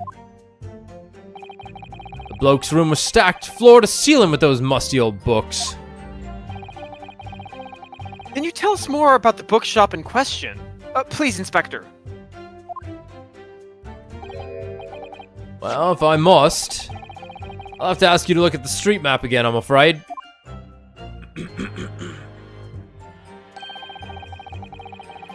Closest second-hand bookshop to the accused lodgings in this is this place here. Bourbon Books. Little place on the corner of Briar Road and Mersham Street. As it happens, the accused is currently living in lodgings on the other side of Briar Road at the opposite end. Which means it doesn't take a genius to work out the route he would have taken home.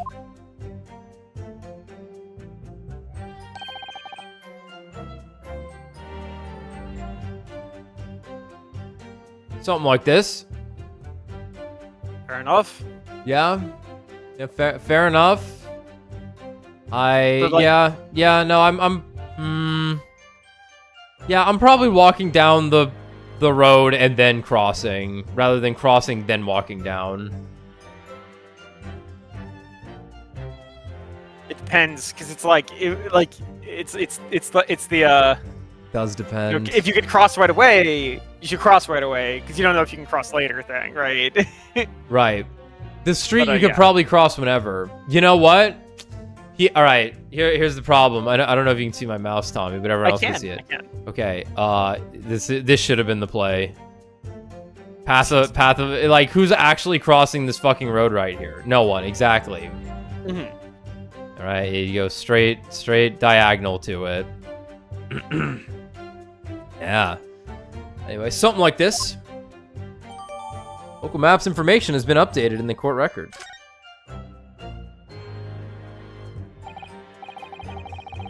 Yes, I concur with your conclusion, Inspector. The defendant would certainly have passed the scene of the crime on his way home from that particular shop. Mr. Naruhodo, I think that what the inspector just told us could turn out to be of vital importance. Yeah. Yes, I agree.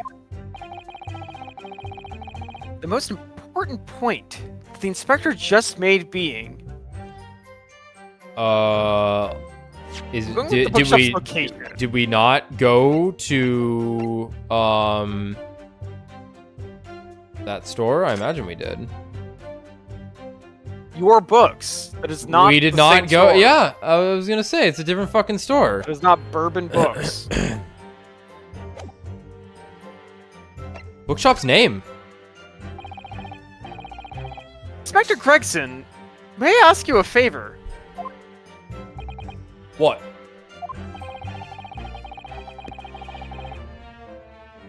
Would you kindly add the name of the bookshop to your formal testimony, please? Uh-oh. Uh-oh. I hate when they do that. I believe it may be of vital importance. Uh-oh.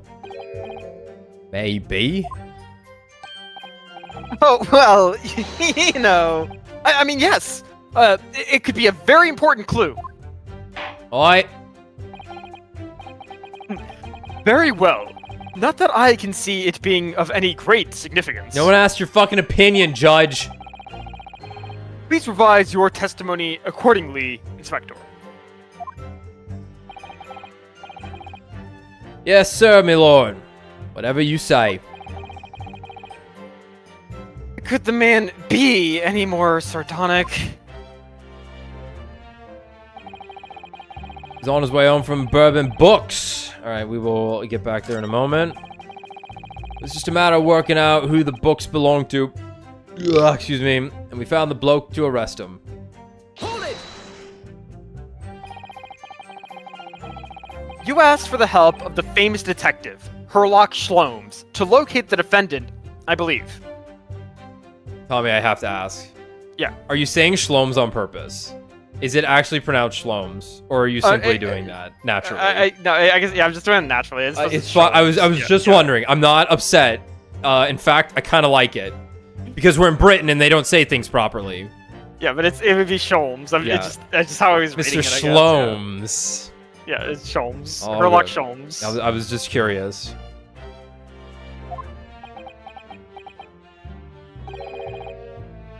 Stuff and nonsense. Sorry? That Jack in office, that busybody just comes and sticks his oar in whether we ask him or not. But, according to what I have here, Mr. Sholmes was shown to the scene by Scotland Yard detectives. Well, that was nothing to do with me. The lads at the scene must have done it without my permission. I tell them time and again, whenever something happens, send word to headquarters. Then follow your bloomin' instructions. I see. Fuck! That meddler gets his hands on any details. We'll all be reading it in Ron's magazine next month. You can bet your last farting, I'll be in there too. Stripped of all my hard work on the case. Yes, Mr. Sholmes. No, Mr. Sholmes. Aren't you clever, Mr. Sholmes? That's all the thanks I'll be getting. Inspector. If the man is proving detrimental to the Yard's activities, perhaps I should step in and deal with him. Oh! All over the floor. It appears Inspector Gregson is lost for words. Yeah. And the Reaper's words carry a lot of weight, obviously. Anyway, the point is, that little Japanese bloke's already admitted it. He's admitted that those books all over the pavement at the scene were the ones he bought that day.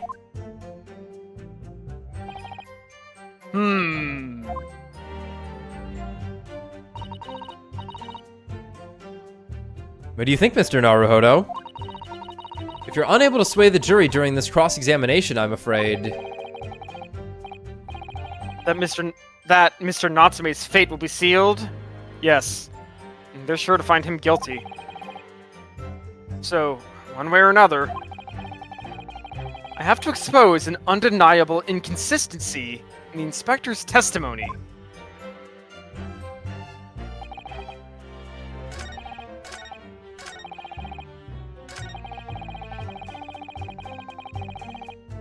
That's just fucking wrong. Eat shit, Inspector. He was on his way home from Bourbon Books, a secondhand bookshop he apparently patronizes. In the English, No, the even fuck read. he wasn't. If I could stop you there, Inspector Gregson. What is it, sunshine? I'm a busy man, you know. This is a receipt that we found in Mr. Natsume's room. You what? It was issued on the day of the incident and details the purchase of 3 second-hand books. You found that in the accused room, did you? Yes, but the point is not where the receipt was found, but the name of the shop printed on it. Go on. This receipt was issued from a bookshop called Your Books. My books? Your fucking books! Yeah. Your Books. Y-O-R-E, I presume. Yes, my lord. So, Mr. Natsume did indeed purchase a number of books at a second-hand bookshop that day. However, the bookshop in question was not Bourbon Books. What? Inspector, do you know of this other bookshop? Yes, sir. Your Books is another secondhand bookshop not far from Bourbon Books. It's just that, well, it's such a small place. I didn't think the accused would have known about it.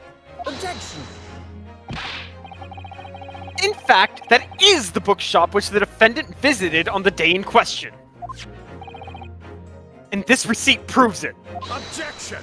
Objection, yes. For what difference it makes. Wherever the man purchased his musty tomes, it makes no difference in the final analysis. Objection. I disagree. I mean, after all, I have the street map here, if that might be of help. Oh, yes. Thank you. Have a look at this, please. If the defendant had not been returning from Bourbon Books, then yes, he would almost certainly have passed the place where Miss Green was attacked. Right, it's gonna be this corner down here. Yeah, And he's gonna, yeah. However, if we take into account the fact that he was actually at another bookshop, Your Books, it may very well turn out that he wouldn't have passed that location at all. Oh! Could that be true? My! It rather depends on where this other bookshop is, but I do declare it may be a possibility. Is that right, Mr. Lawyer, sir? What you just said? Absolutely. It absolutely could be right.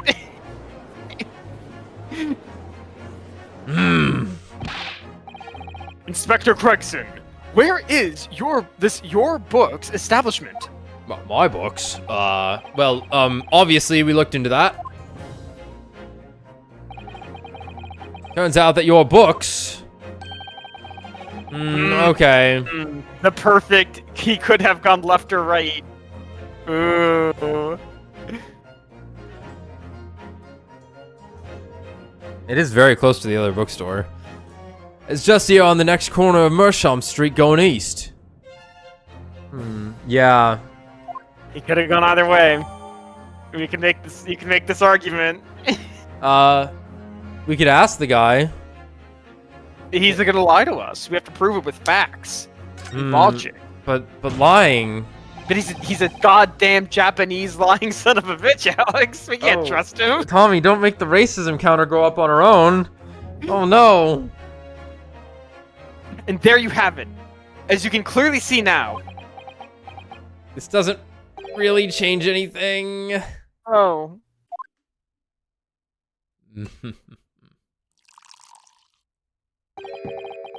My learned Nipponese friend is obviously in training to be a clown. The way he regales us with such witticisms.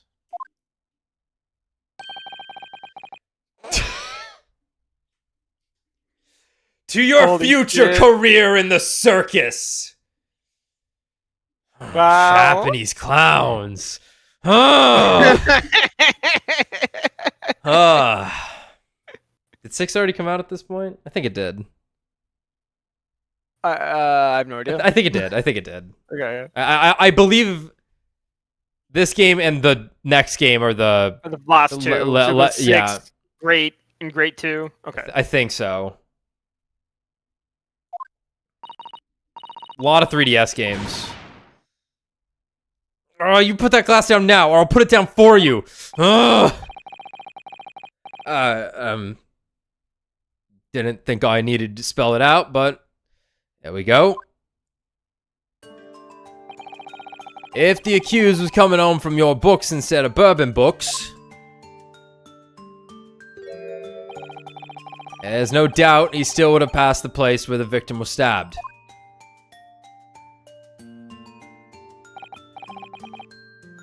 Yes. Thank you, Inspector. He could have gone the other way.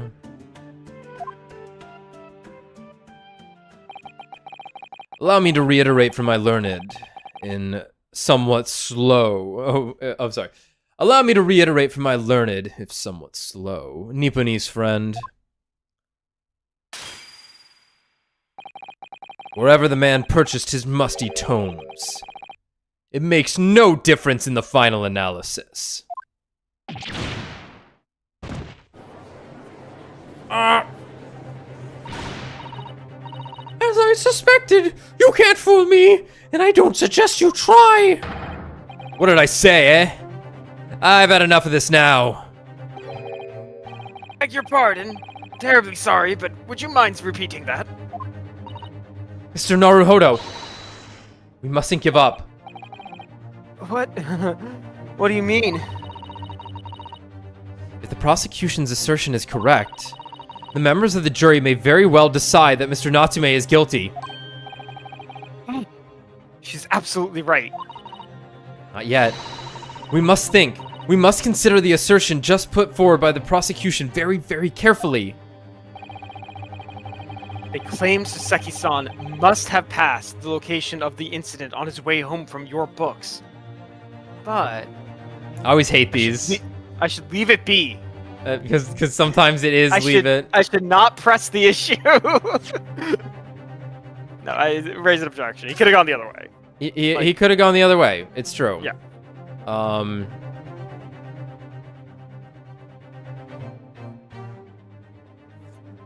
It's still not helping too much though, because like going this way, it's coming close. It's coming. Well, yeah, but I think the idea is it. that if she fell facing this direction down here, yeah. That being said, this whole argument's kind of weird in the first place. We know he came across her body. Yeah. But we'll see where they're going with this.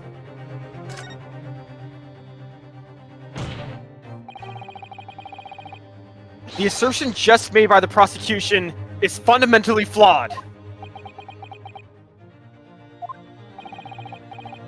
Explain yourself, counsel. Yes, my lord. You can see what I mean on this map.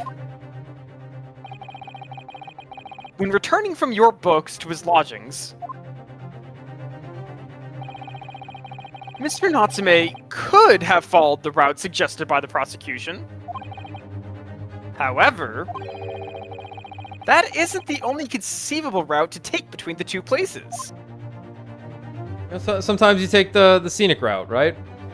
I mean, it might be shorter. Yeah. There could have been something going on. It's the back roads. Sometimes you don't want to be walking on a main street potentially. Yeah. Yeah. Like maybe he went and picked up some food. Maybe there. If anything, I think the river's stand? above the Bircham Street, right? I think there was a river up there. I could be wrong. I don't know if that was established. But Okay. Sure. If the defendant used these streets, look what happens. He arrives back at his lodging without passing the location where the victim was attacked. Everyone's just silent, and then they're just like, "You have no idea how it works here."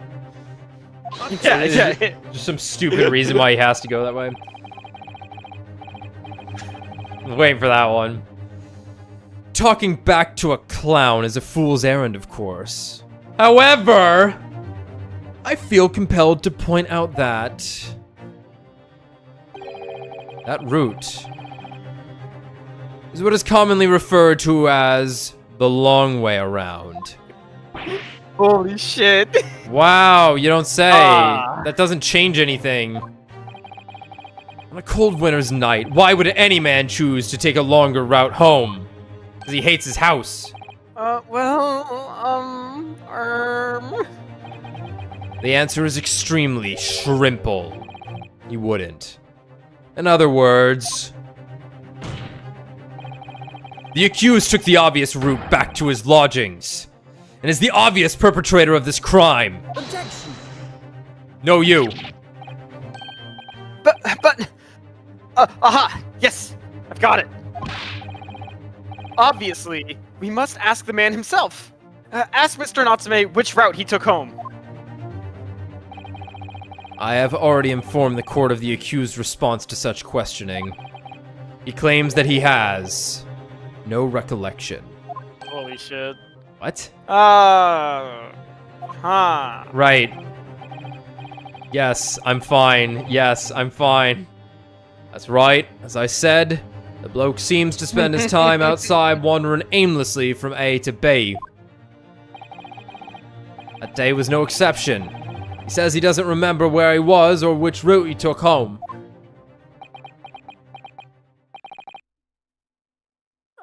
I don't believe this!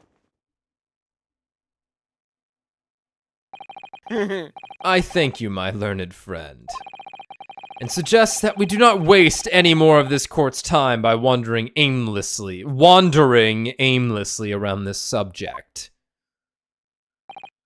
Pray, what say you insightful jurors?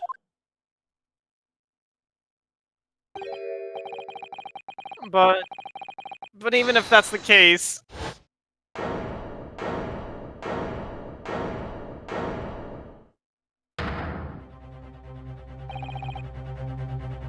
Oh, this guy's not gonna do anything. This guy's voting guilty on virtue of us being the defense. yeah. I Wait, agree what? with Lord Van Zeeks. Wholeheartedly and in every way. What? I don't believe it. Does this mean... We members of the jury are completely convinced now.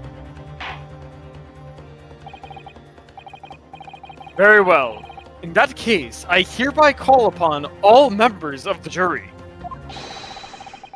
to present your findings to the court. Guilty. Guilty. Guilty. Guilty. She's deep. Guilty. Guilty. Guilty. Okay. We were like we were close on those voices. Yeah. Not bad. Well, Alright, good job. Nice try. yeah. We should have not pressed on the map. That was foolish of us. Yeah. It would appear the jury's leaning is unanimous. It's time. Look him straight in the Summation. eyes. The summation Judge? examination. Summation examination, please. Oh, fuck you. You gotta do it. To the insightful members of the jury, I applaud your brave resolve. You serve Queen and country admirably. Mr. Naruhodo.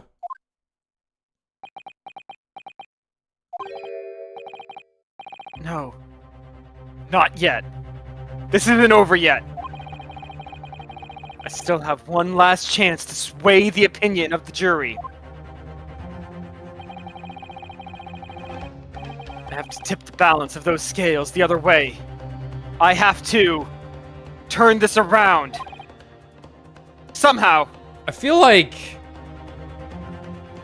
this happened really early. We don't have much to work with, but let's see. So, yeah. Those are the eyes of a quarry not yet willing to give up and die. No, he was making the defeated face.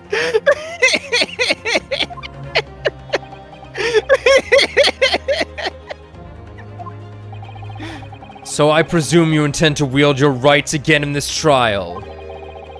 Rights of the defense, written into antiquated British law that should have been buried long ago. Damn right. Call it antiquated if you will. But it's the defense's prerogative to carry out a summation examination if it so chooses. Not this shit again. Very well, counsel. In accordance with the letter of the law, we shall proceed with a summation examination. Are the members of the jury ready, Mr. Foreman? Of course we're ready. I'm all too familiar with that Nipponese whippersnapper and his onkus refusal to throw in his alley. Very well then. Ladies and gentlemen of the jury, You will each explain on what grounds you have determined the defendant to be guilty.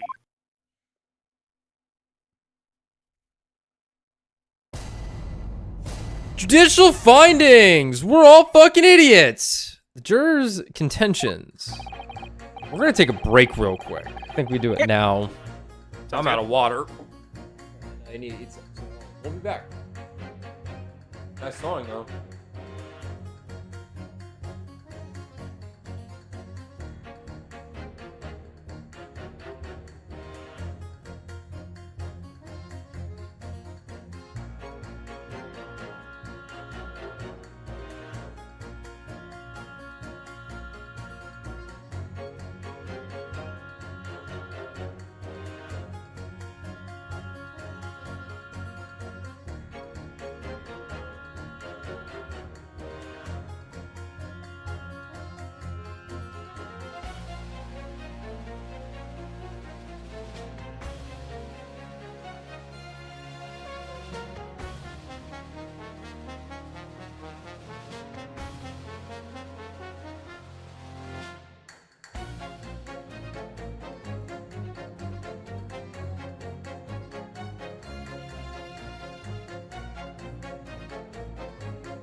Yo.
Okay. Yo. Yeah. Yeah.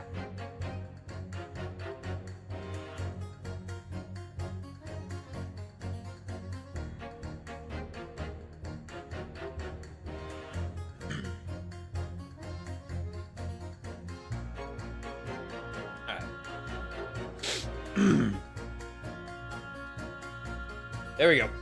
For pity's sake, that little Nipponese oddity already admitted it himself, didn't he?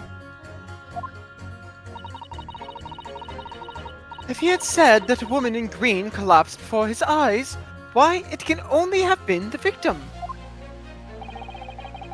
The man wouldn't have gone around the houses on his way back from the bookshop, not in winter. So the poor woman was attacked from behind, was she? How dreadful. I really don't care. Can't we just wrap this up now? I've got work to be doing. Wow. Your books, yes. A nice shop, that. But bourbon books? No, not worth a visit. All right.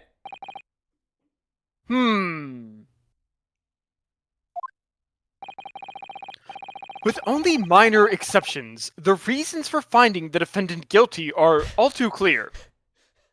Yeah, especially that last one. When the stabbing occurred, the only two people at the scene were the victim and the accused. And the accused himself has admitted to seeing the victim in her green overcoat sink to the ground before his eyes. That's true. Why would he admit to that if he actually did it? Furthermore, we have heard from the inspector that the defendant then fled the scene. He's a little crazy, Your Honor. I must say, I would have ample grounds to convict this man already. Oh dear, even the judge appears convinced of Mr. Natsume's guilt now. Why do you have to run away like that? It wouldn't have helped if he stayed. How are we supposed to believe in some phantom attacker that nobody could see? Monkey.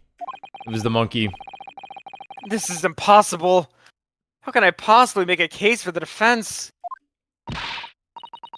Bullshit. Just make shit up.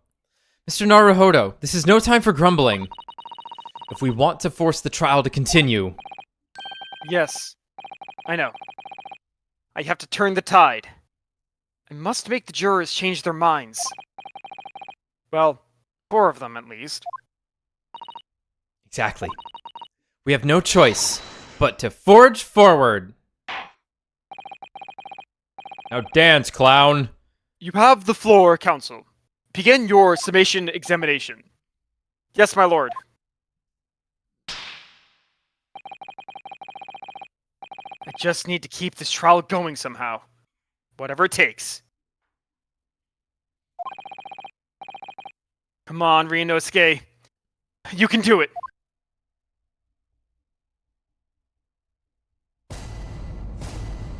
Jury examination. The defense's rebuttal.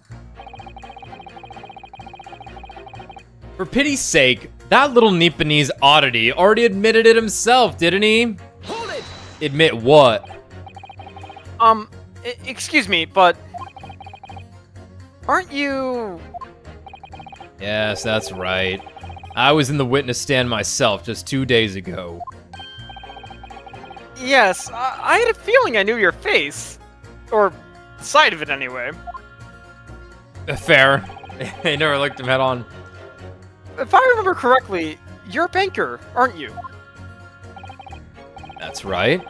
After the gold rush down under, I came back to London to work.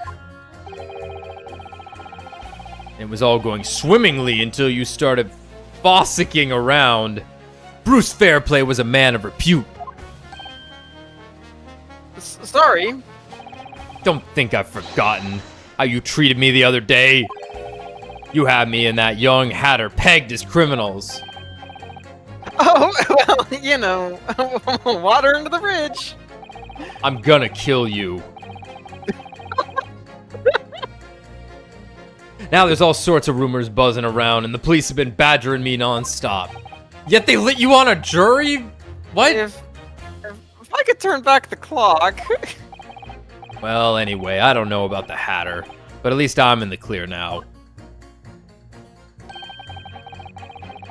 I'm free to make up my own mind about who's guilty and who isn't. Aha! Thank goodness. Alright. Maybe I might struggle to change this man's mind, given our awkward history. Oh dear, I wonder what's become of Mr. First now. Farting in more carriages. If he said that a woman in green collapsed before his eyes, why, it can only have been the victim. Hold it!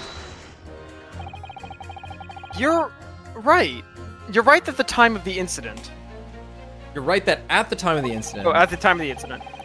The defendant admitted to having seen someone wearing a green overcoat walking ahead of him.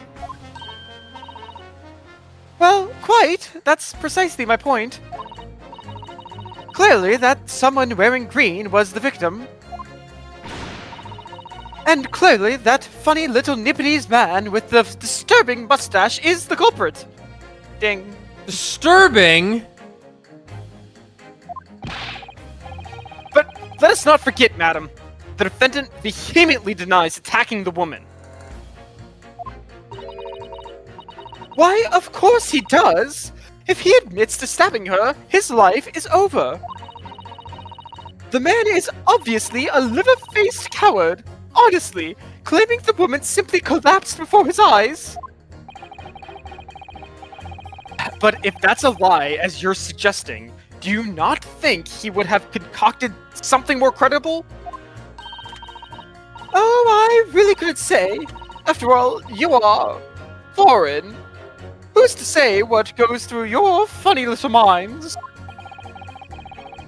I could tell you what's going through my funny little mind right now, but you wouldn't like it. Bitch.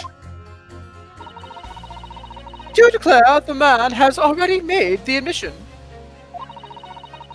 He himself has stated that there was nobody else around. Surely the conclusion is obvious. No one else could possibly have committed this awful crime.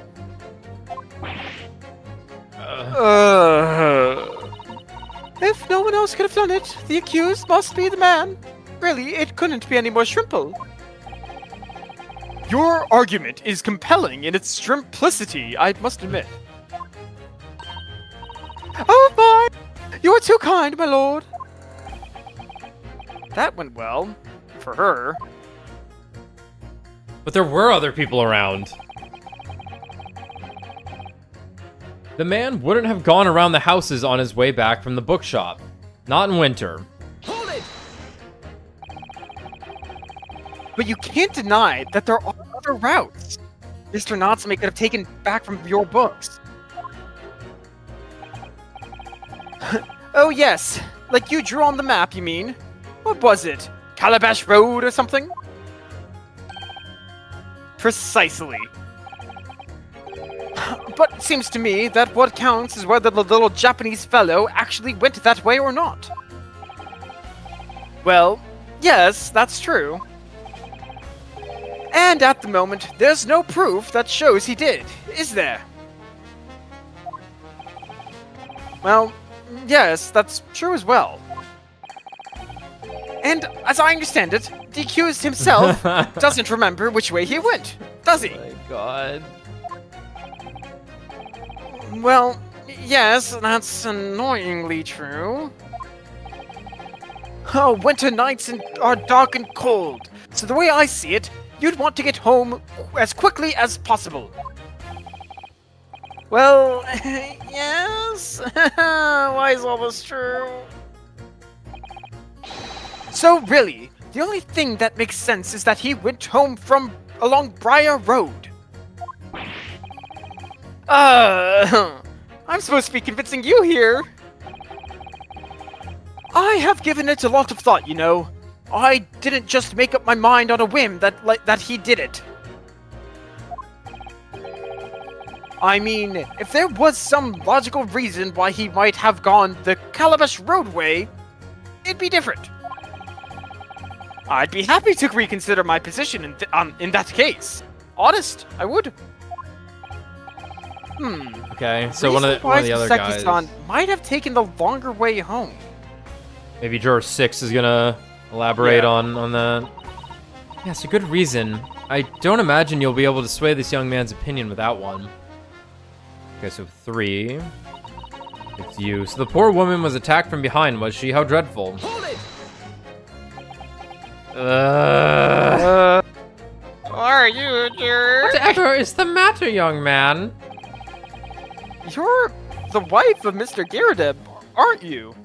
The landlord who rents Mr. Natsume his room. What? Everyone in the court's what?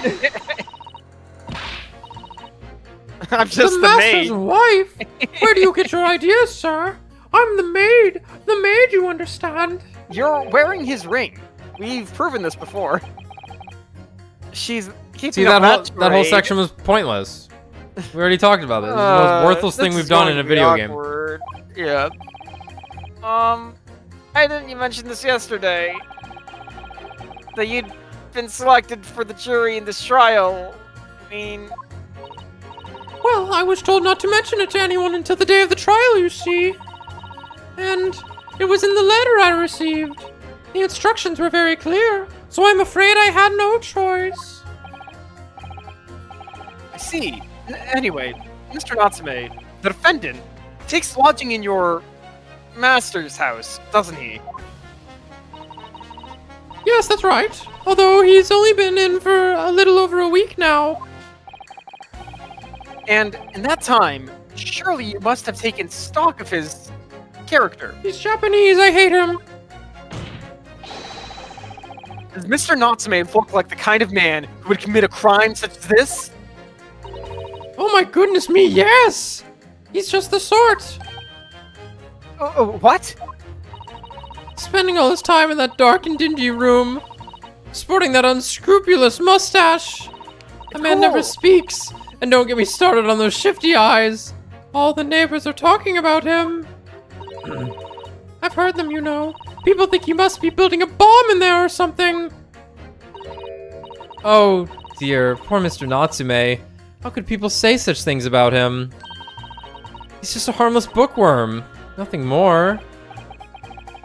Well, you just called him a worm, so... Anyway, I'd better be careful about inviting this maid to speak. She's said enough damning things already. I really don't care. Can't we just wrap this up now? I've got work to be doing. Hold it! A man's life is on the line here, sir. This will take as long as it takes. Don't get clever with me now, son. My life's on the line too, and so is my family's. Ah, The likes of you wouldn't understand, but a laborer like me can't afford to take time off.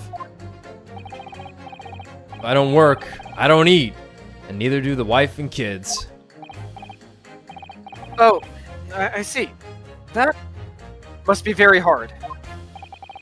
I go to the union every morning to find out what needs doing. If you're late and the work's taken, it's tough. This time of year, there's water and gas supply pipes bursting left, right, and center. They're after cheap labor to get the roads dug up to fix it. It's a hard slog from dawn till dusk it is. So, you were out digging up the roads on the day of the incident as well, were you? Yeah, I was doing it right next to the crime scene, in fact, he's about to say. That's right. In fact, if I remember rightly, it was on the road where he wouldn't be allowed to walk through. It was just round the corner from where it all happened. Oh, that old bookshop it was. What? Another coincidence? That's right. Mersham Street, was it? Yeah. Yeah, the road was closed between the two bookstores or something. Yeah. Great. That's right. Mersham Street it was. Mersham Street. On the map, Mr. Naruhodo, there are only 3 named streets. Juror number 5. I need you to add that information to your formal statement, please. What's the point in that? Can't we just get this business over with now? Please, sir. It's important. Fine. I'll do it then.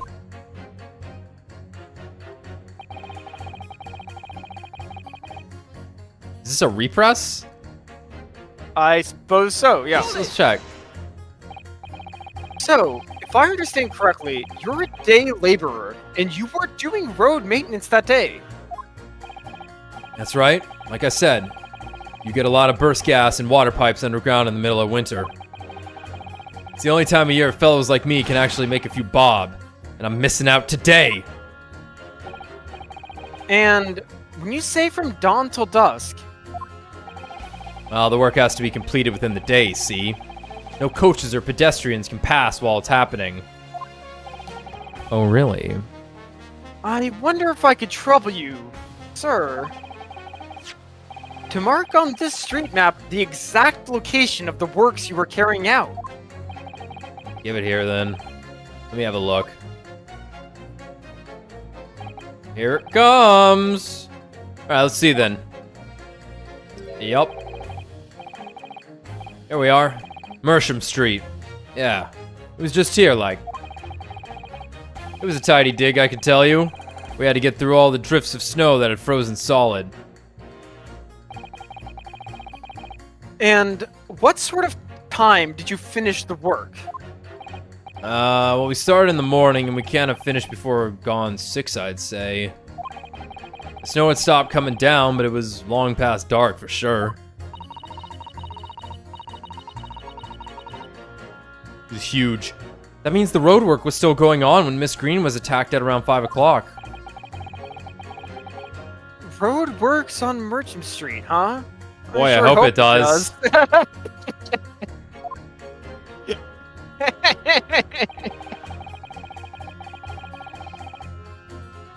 Yeah, we don't care what you have to say. I'm pinning it. No.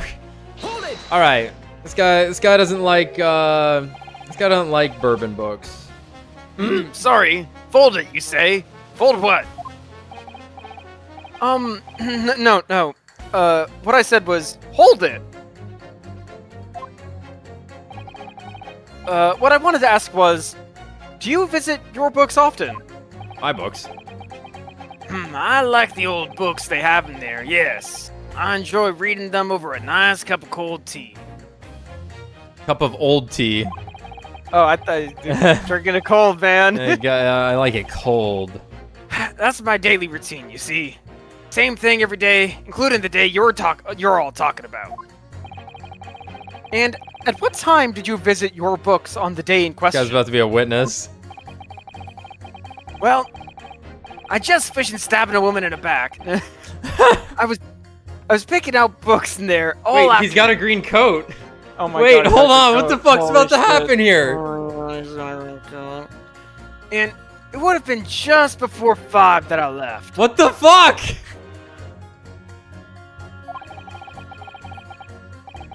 This is some Better Call Saul shit. That's my daily routine, you see. Same thing every day, including the day you're all talking about. Uh-huh. Just before 5, you say. Exactly when the victim was attacked. You sure about the time? Oh yes, no mistake there. I remember it well. I'm not about to forget that day in a hurry. Not after the dreadful time I had. What do you mean? There was a Japanese guy. Well, I was walking down the Calabash Road on account that the Merchant Street was closed and all. Oh, yeah, I was working on it. Oh, yeah. I think I saw you. When I slipped on the ice and donked my head. It would have looked like I was a passed out woman to any passerby. It's always worse after the snow stopped falling. That's when it's most slippery. I hate the heat, but I fear the snow more. Knocked myself out, but clean out I did.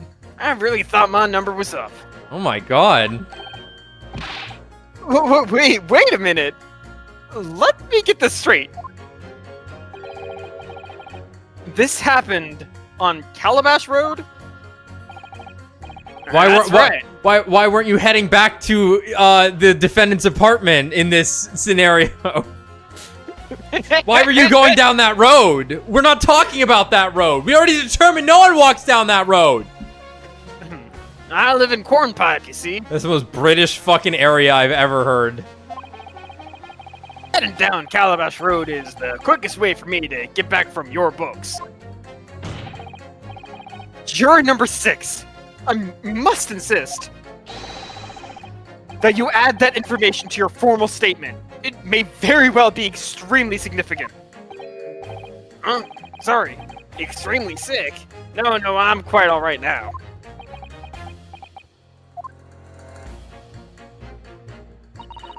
Half of these people were witnesses to the crime!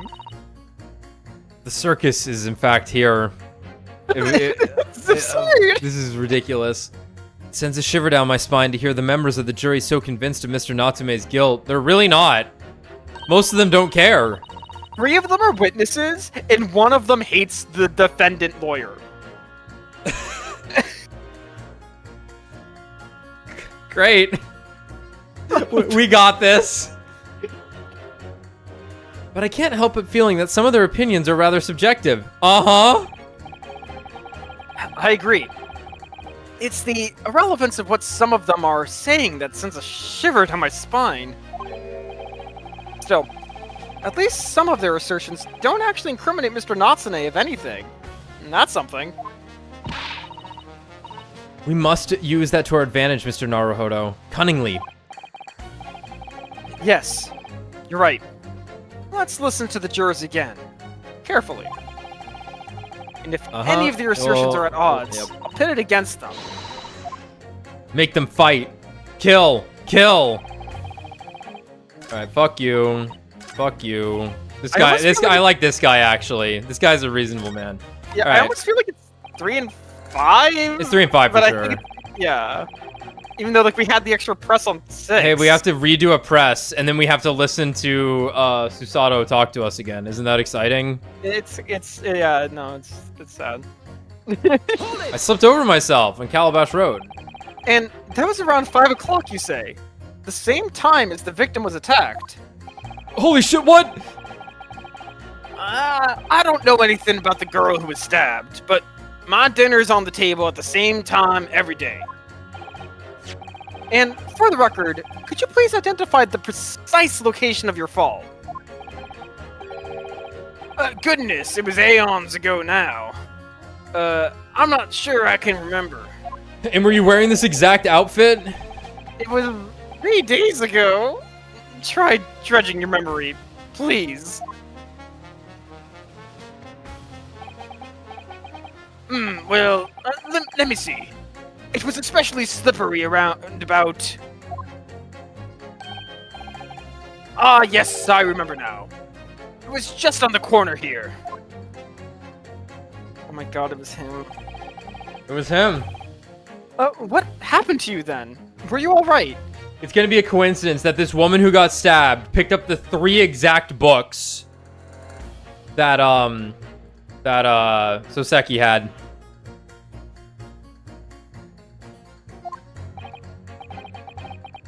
Well, you don't get too many people down Calabash Road, you see. So there was no one around when I fell. No one around when I knocked myself out. No one around when I came to again. And no one around when I sneezed. So I picked myself up and went back to my nice warm house where my grandchildren were waiting for me. That's nice. I'm happy you're okay. A sad and lonely picture you paint, sir. You were fortunate not to have frozen to death. Yes. How lucky that he wasn't more seriously injured. True. It sounds like it was very nearly another hospital admission. Or worse. Yes. One more thing. Were you wearing that same green overcoat on the day in question? Aggressive nodding. Absolutely. It's the only coat I have. Oh my god. It took until this morning to dry out properly.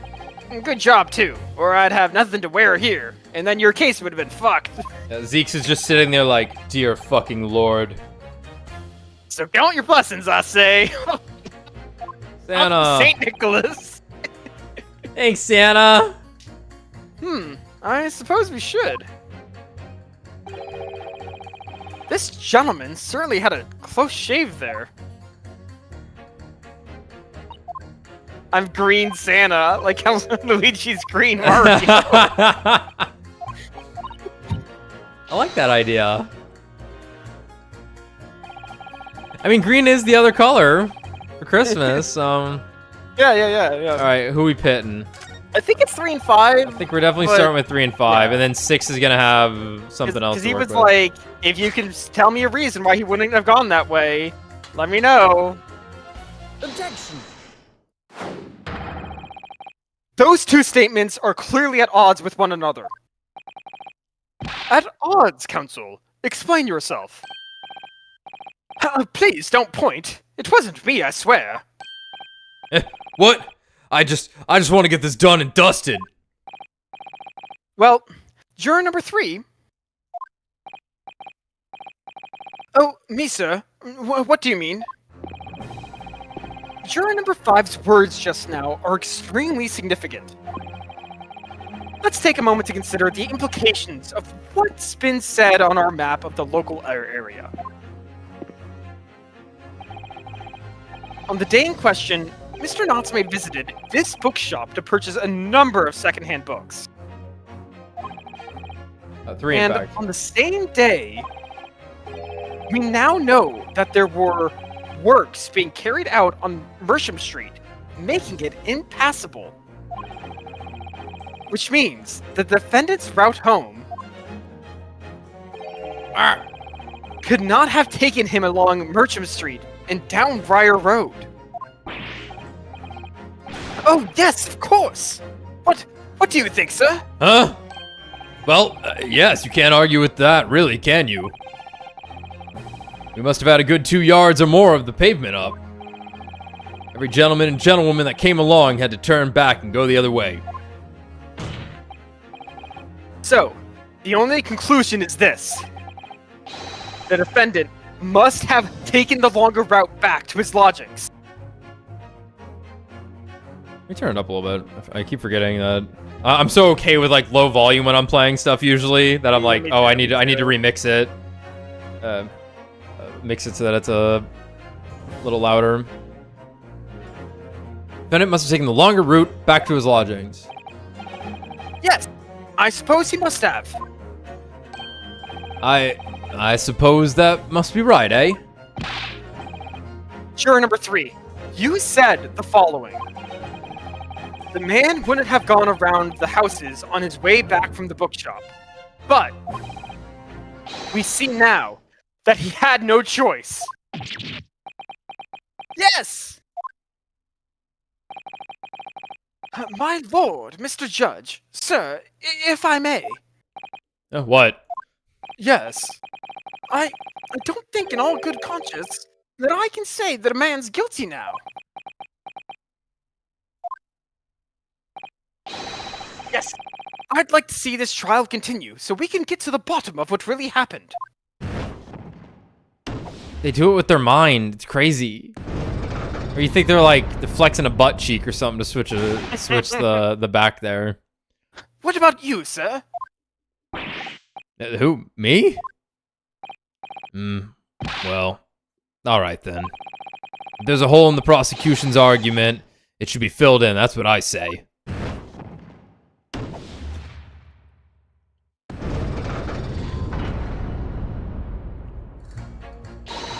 Oh, well done, Mr. Naruhodo. That was wonderful. Well, we've managed to change a couple of minds at least. It strengthened our position somewhat. Yes, and it will prompt the other members of the jury to reconsider their stance as well. They'll be asking themselves if their current leanings are really right or not. Now, if only we could just identify one more clue or discrepancy that would make them stop doubting Mr. Natsume. We might be able to tip the balance completely. Yes, that's exactly what we've got to do. Van Zieks is looking to bring this trial to an early conclusion. That's what we have to prevent, by whatever means we have at our disposal. he's thinking like, 3 of them were fucking witnesses, 3 of them were fucking witnesses, holy shit, 3 of them were fucking Why can't I screen the jury? Why can't I screen the jury? Why can't I screen the jury? Why can't I screen the jury? Thank you, Counsel. When can I marry her? When can I marry her? When can I... Wait, no, the jury. Focus, Edgeworth. I mean, Yes, my lord. whose accursed memories are these? I have to say, Did it fade like this? That's cool. So I can see what the... Yeah. Yeah, that's kind of neat. I didn't... That's nice. Yeah. That it fades there. It's a nice green. All right. I think it's 2 and 6. It's 2 and 6 then. Yeah, it's 2 and 6.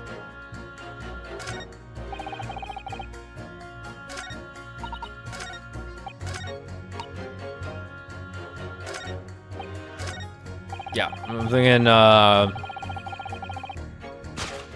yeah. Objection. Those 2 statements clearly show a flaw in the juror's reasoning. A flaw? What are you talking about, counsel? Well, juror number 2? Juror number 6? My? Whatever do you mean, sir?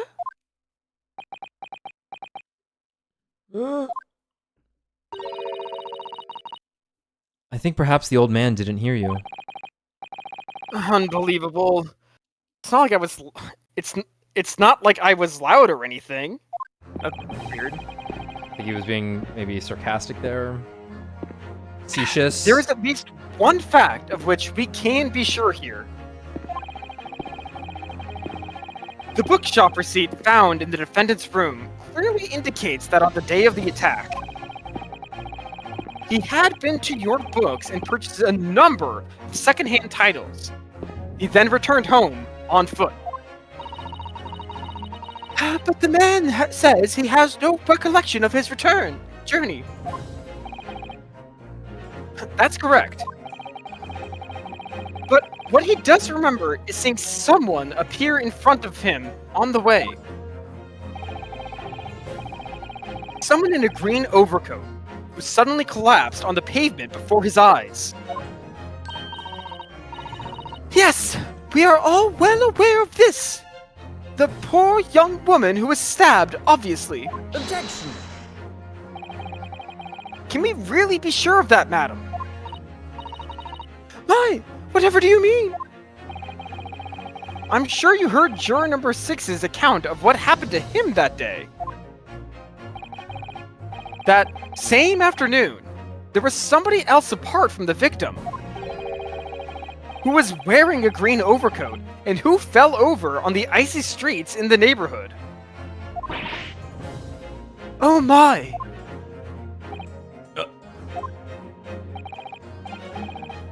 My goodness, you mean? That's right. I'm referring, of course, to hard of hearing, juror number 6. Are you really suggesting that the person in the green overcoat whom the defendant saw collapse in front of his eyes was the jolly old gentleman on the end of the bench here with me today? That is entirely possible. Yes. I feel like... I hope we couldn't have done these 2 first, because I feel like we need to establish that he had walked down the road before this Yeah. He had to take the other route. After all, the old man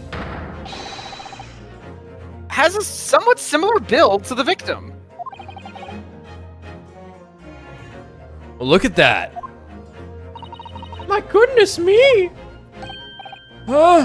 Sorry, you need to pee.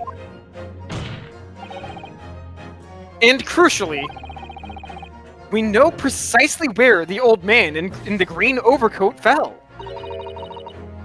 On Calabash Road.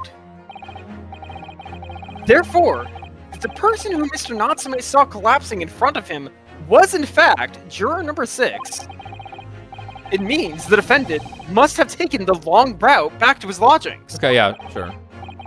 And if that's true, then clearly the crime scene on Briar Road, where the woman was stabbed, was not on his way home. Oh my! You idiot old man. If you hadn't been so daft as to be roaming about there, we'd have boxed this off hours ago. And really, what were you thinking wearing such a befuddling coat? I hate you! What did you say to me? Is it a crime for the elderly to walk the streets these days? Is it a crime to slip over on ice? Is it a crime to keep up with the latest styles and wear a beautiful green overcoat? Is it? I like it.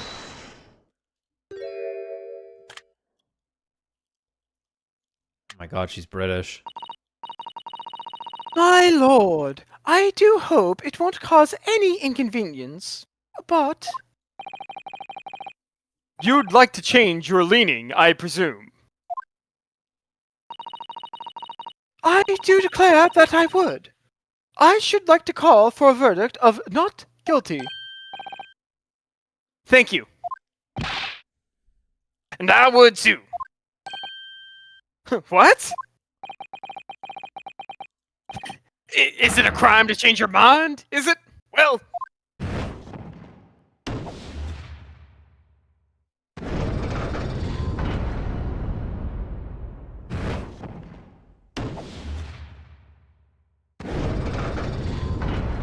We've done it. This case is fucking wrapped. Dude, no. I mean, somehow played right into Zeke's hand. Yes. I don't know. I did screen the jury. I have no idea how, but he's gonna do something. Well, that summation examination has concluded with a rather large shift in opinion. Is there anything else you would like to say, Mr. Naruhodo? Yeah, fuck you, juror number 1, and fuck you, juror number 4. The ayes 2, the noes 4. So the noes have it. Not guilty, they say. Which means we no longer have a consensus among the members of the jury. Oh, if you read it backwards, among sus. Among sus. It's amazing how long we're still laughing at that. It's my favorite thing ever, maybe. It just goes to show how good of a title that game is. The trial will continue. Objection! Dude, do it. No. Whatever you're gonna do it. I say no. He's guilty. We got 2 smashes so far. Could it seem churlish of me to drink from my hollow chalice moments after raising an objection? Only to crush it in disgust. Pray forgive the discourtesy. Lord Van Zeeks! How'd you teleport me back here so fast? It seems I must retract my earlier remark. What do you mean?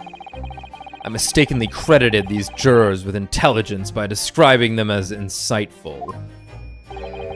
Yet we have just witnessed them falling for a cheap trick performed by an Eastern entertainer. Eh? Whatever do you mean? Objection! Yeah, call them poo-poo heads. That'll make them change their mind. I haven't tricked anyone. Everything I've said is the truth. Well, you see, we have camera-recorded footage of the victim of the perpetrator.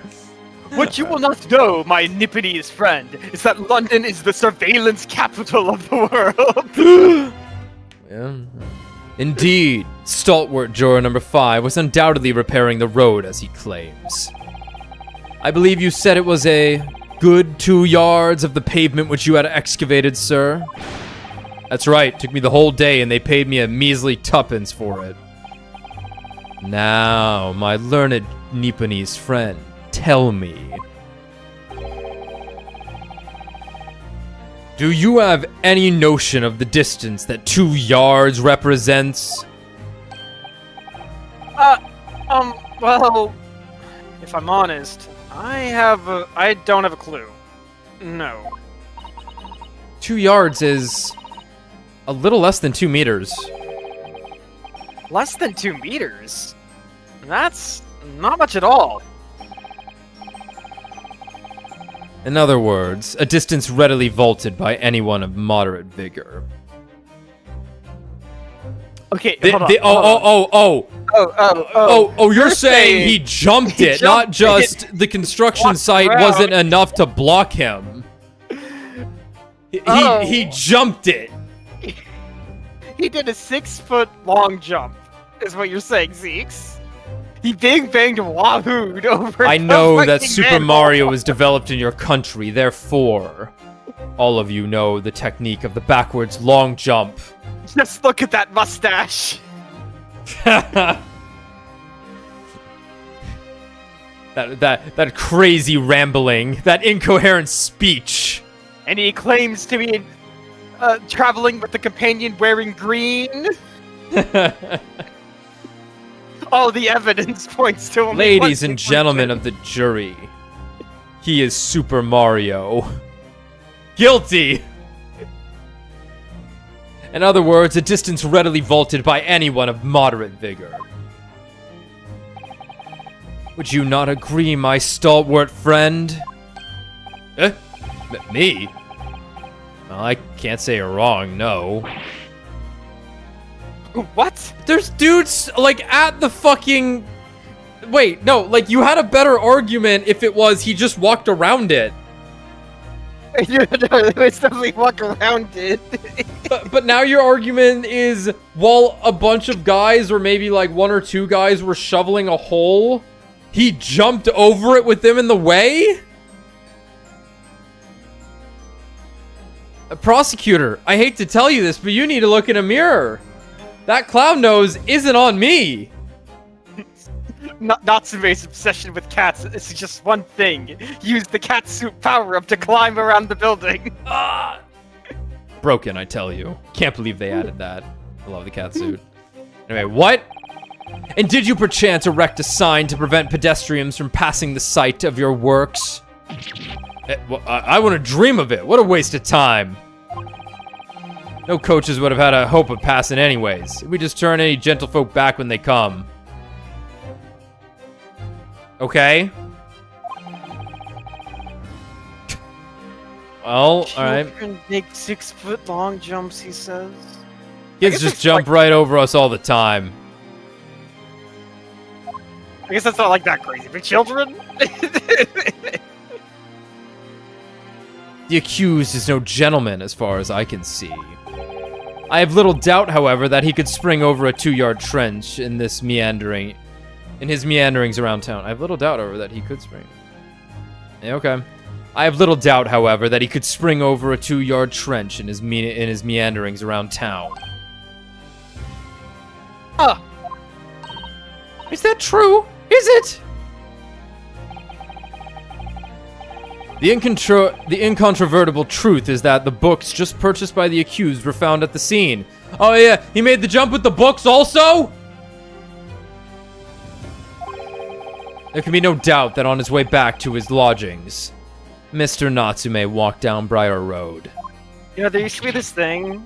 I don't think they do it anymore, but like in the like Olympic long jump, they used to jump holding weights, and when they were in mid-air, they would throw the weights backwards behind them because they thought it would like help them get more distance. Thrust.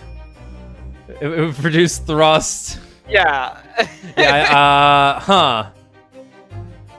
So the books, he threw them behind him. Yeah, he definitely knows how to do that. A man who reads fiction all day. Crushed in a single sentence. This is one of the flimsiest retorts we've ever seen in this series, I think. And old man. Old man. Cold man. You can talk. Whatever. You say that around 5 o'clock on the day in question, you slipped and fell on Calabash Road. Pray, was there a suspicious-looking Nipponese behind you at the time? can't say as I remember. You don't remember? How about a wager, my learned friend? You say it was this old man that the accused saw, but I would lay 1,000 to 1 against you being able to prove it. Oh!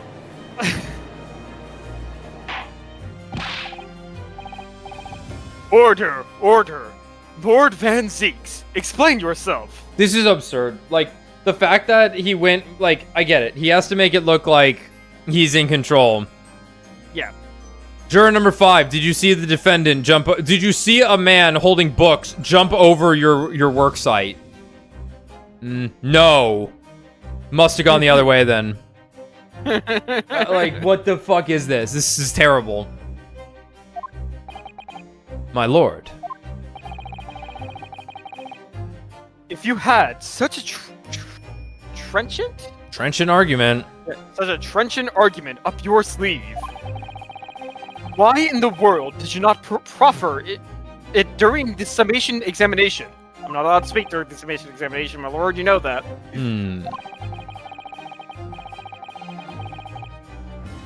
I wanted to give this young foreign student the sightseeing experience he no doubt came for. I wanted him to see for himself how the opinion of the jury is so readily swayed. But my hospitality has its limits, and they have been reached, I feel.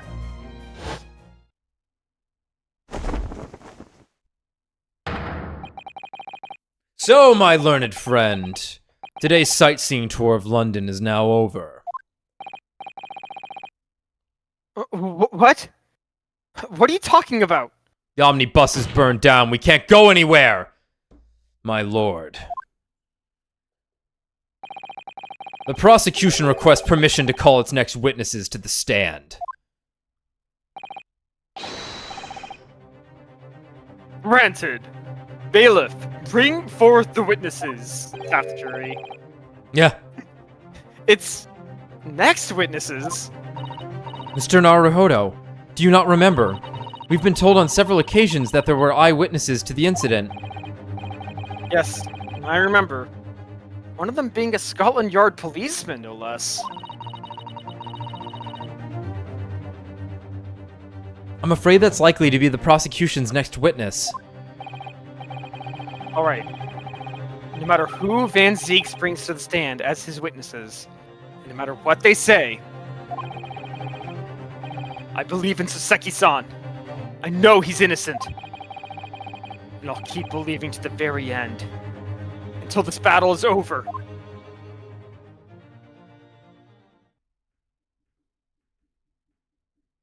Good God. Jesus fucking Christ. Were they both puppets? Yeah, alright. Witnesses, please state your names and occupations for the court. I think they're both dolls.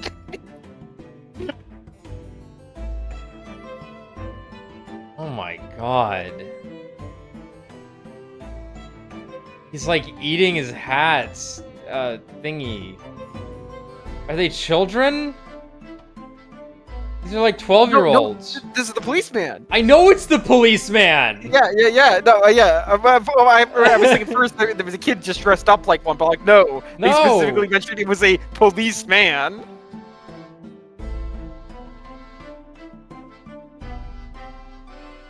Alright. Okay. Which one you want? Right, Rolly Beetle. You want to be Rolly Beetle? Beta? Sure. Beatty? Rolly Beaty? Beat? Possible Rolly Constable Beat, Bully sir. Beat, sir. Nothing to report on the streets, sir.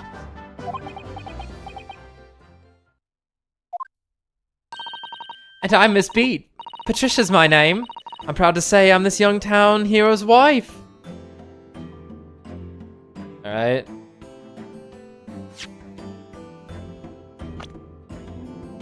Alright, well, 9 and 10. oh, God. Yeah, no, like, is this guy... He's young, hopefully, right? Like... You know, like, 19, maybe? 23! Okay.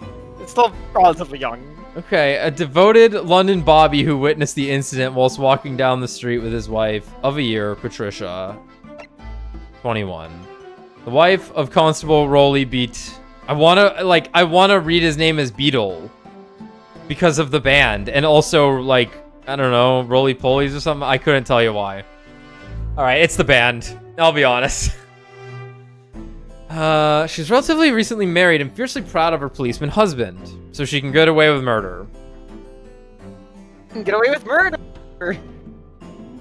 Good God, look at him. And I'm Mrs. Beat. Patricia's my name. I'm proud to say I'm this young town hero's wife. He's rolling because he's rolling around. He is rolling.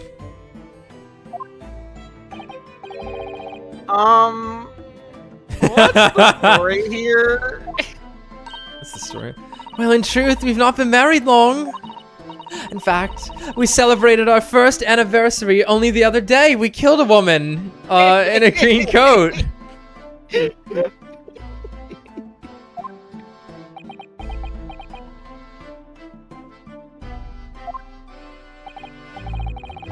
No. It was your husband I was talking about. He seems tired. Hardly surprising.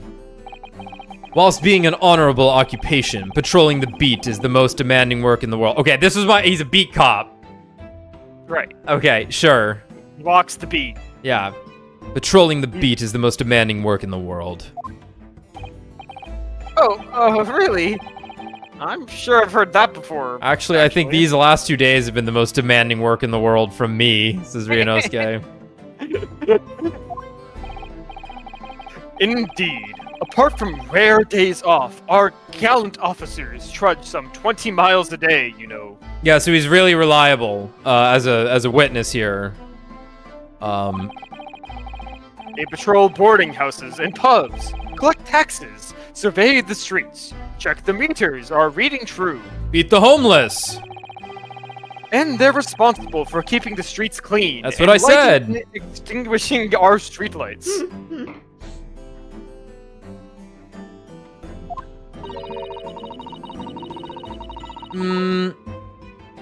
There are a number of items on that list that don't sound much like policing duties at all. I wouldn't just be falling asleep on my feet. I'd have collapsed long ago.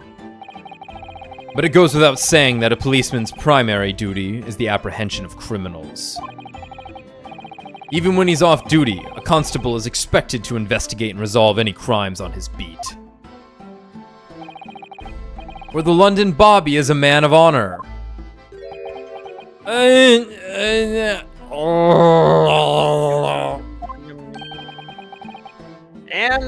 a man of slumber. Shut up. On the day in question, this man and his wife were walking down Briar Road in the opposite direction. And they witnessed the incident as it occurred. Is that not correct, Mr. and Mrs. Beat? Beata. That's right, sir. Isn't it, Rolly? Rolly? Isn't it right, Rolly? Constable Bully Beat, sir! Nothing to report the streets, sir! What a great witness he's going to be! Very good. I wouldn't use that word to describe the I would like to situation, hear Judge. your formal testimonies now, please. I love my wife. You will tell the court exactly what you saw on the afternoon of the incident. I love my wife. She told me not to tell you all that that she killed a woman. Oops. Yes, sir.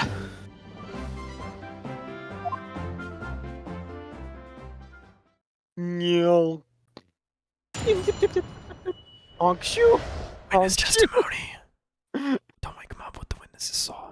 It was our wedding anniversary, and Rolly was taking me out for a meal. There was no time to change after work.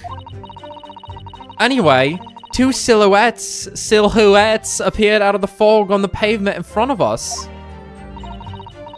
All of a sudden, one of them just collapsed on the floor. Then the other scattered something before running off. We ran straight over, of course, and then went for help at a nearby police box. Yo, Doctor Who reference? Huge.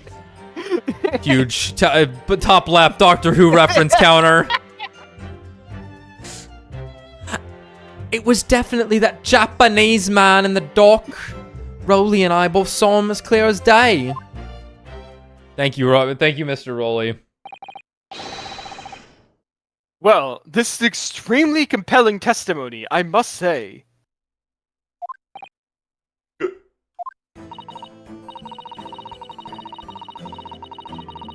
Oh dear. This policeman and his wife are claiming to have positively identified Mr. Natsume at the scene. Their testimony is true. The alternative course of events that you established in the summation examination will be quashed. It's death knell, in fact. Because that alternative was never viable in the first place. Not a big fan of death metal myself. Very acquired taste. The chancing. And on your wedding anniversary, too. Oh, I know. But I still managed to go out for the evening with my man. I thank the Lord for that. Who's the Lord? Asked Susato.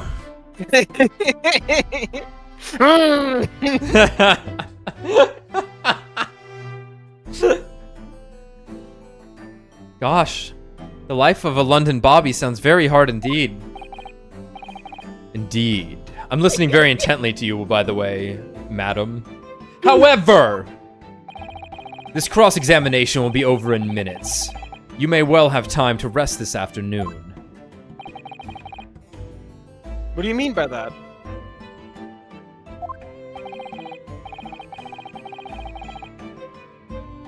My learned friend, the witnesses saw the face of the man fleeing the scene.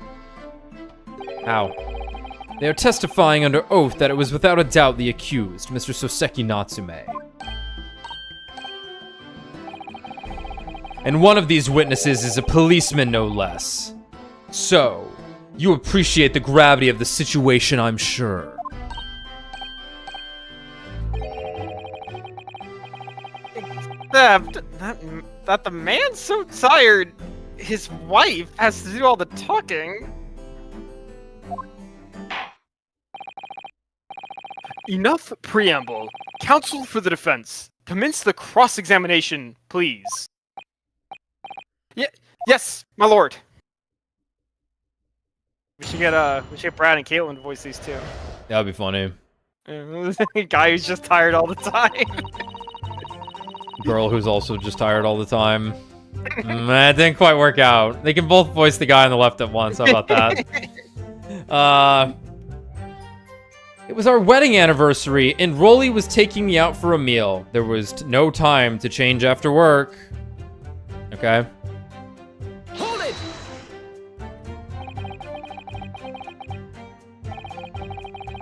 No time to change after work, you say? Are you also a member of the police, Mrs. Beat? Oh no, sadly not. It's a job for strapping young men only. Women, children, and the elderly can't even apply. Well, I think you can probably see why children and the elderly can't do the job, can't you? I think Rolly looks ever so handsome in his uniform. It suits you down the ground, doesn't it, darling? Oh. Honk shoo, honk shoo. What? I just finished my beat. Pat and I were heading back to the station. I was actually planning on getting changed there. Okay, so he's just kind of there. Is he talking in his sleep? This is creepy. Oh no, Roly. I much prefer you in uniform. I can get away with much more crimes that way. Sometimes I don't recognize you when I see my you in plain God. clothes. Oh my god. Oh dear, that doesn't seem healthy. Kindly adhere to the point. You were going for a meal after you had finished your beat for the day, correct? That's right, sir. Yes, although I was fit to drop, to be honest. After having spent the whole day on my feet. He's smiling. Oh, there he goes. Oh, he's back. But policing is my life, sir. As long as I'm proud of owner of this, I'll serve my city and my queen to the end. Why did this pop up? Why are you showing me this? What's that now? My warrant card, sir. Proof that I'm a London copper. It has the noble founding principle of the force written on it as a reminder to us all, to all us policemen, of our sworn duty. To patrol the streets of London town and uphold the peace of the common man. Sir, as for such a noble cause, I cover 20 miles every single day without fail and without a grumble, because I know that the plodding of my boots is all Londoners need to hear to feel safe and secure. Oh, this guy's not so bad. So, fighting crime doesn't appear to come into it, then. But, sir, just that one particular day, I was looking forward to celebrating my wedding anniversary. Yeah, move your mic away just a little bit. But what this voice, for some reason, like is your mic does not like it. You sound fine on all the other characters, and the voice is fine too. Just, all right, you're good. You're good. Mrs. Bede puts up with Oh, the man. long not being married to a bobby like me. I wanted to show my dear wife how much I care. This guy's not so bad. He's just tired. Actually, he's holding back. He'd be stronger if he wasn't a Bobby. Wow. Oh, Pat. Oh, Roly. Well, they're kind of cute. I'll be honest. It's so nice. Oh, what a charming couple. Their young love is such a joy to behold. If a little over the top, perhaps? And then, kindly describe what happened next.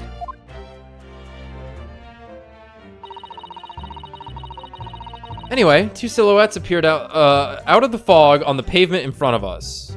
Hold it! Two silhouettes. That's right. They were coming towards us, walking up Briar Road in the opposite direction. Good God. Oh my fucking god. Oh my God. There was a rather plump figure, followed by a scrawny, thin-looking man. Like an Ornstein and Smo. Yeah. Holy shit. That does sound exactly like the victim as pictured in this print. And like Mr. Natsume. Yes, unfortunately it does. And you're certain that at the time, there was nobody else nearby? Oh yes, quite certain. It was dark, but there were street lights on Briar Road, you say? There was nobody else around at all. Isn't that right, my darling?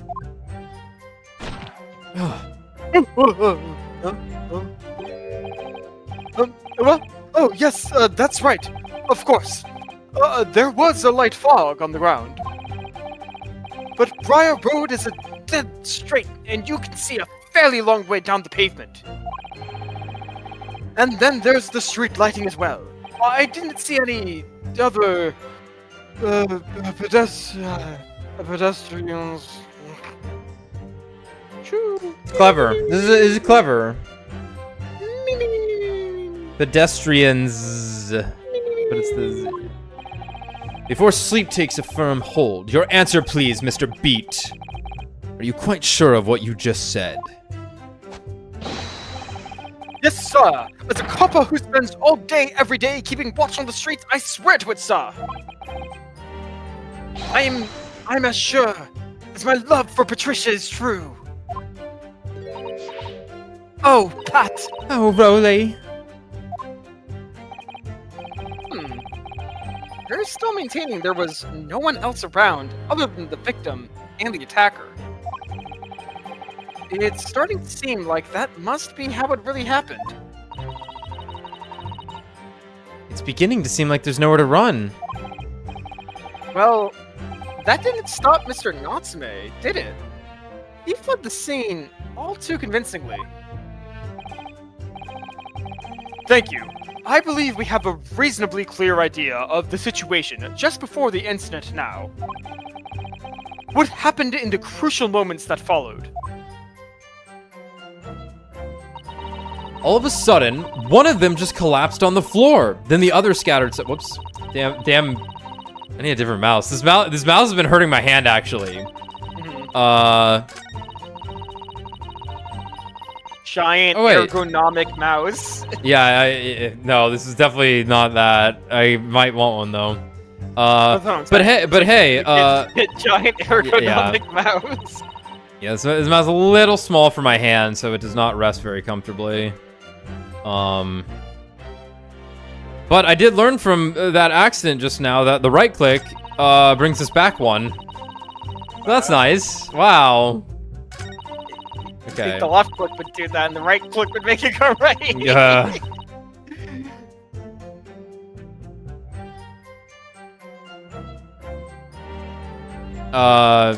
Fuck. Which one are we on? We're on the third one? Yeah, we didn't press third, right? Yeah, we're on number 3. All of a sudden, one of them just collapsed on the floor, then the other scattered something before running off. Scattered something? What do you mean by that? Oh well, I couldn't quite make out what it was at the time. But when we got closer, we realized what it was. Didn't we, darling? God, his neck's like breaking. Oh, yes, that's right. It was some old books. I see. Old books. Yes, sir. The culprit had dropped a number of them, all around where the victim lay on the pavement. Indeed, as clearly pictured in this photographic print.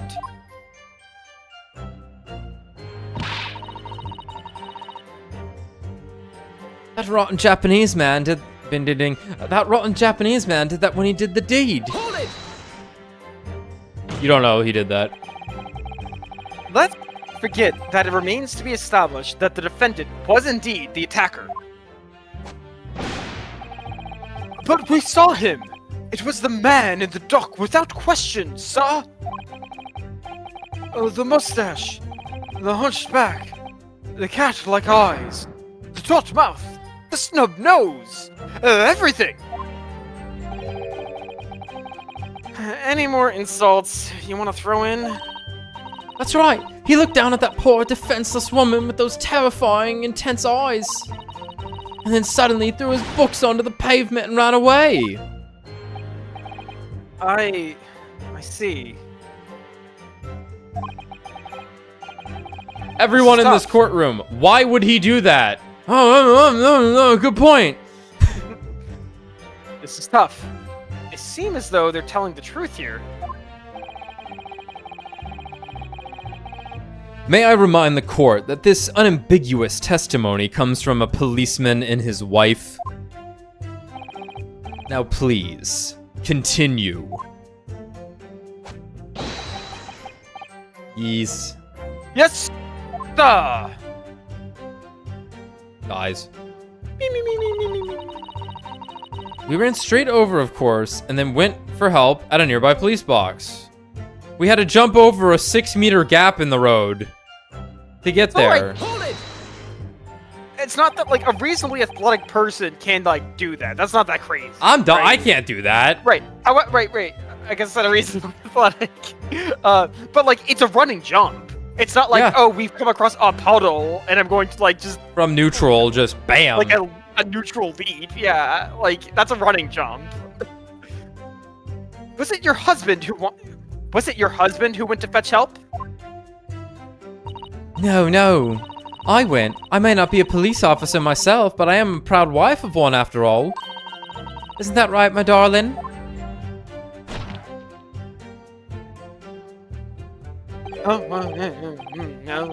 Oh, yes, that's right. I asked Mrs. Beat to go.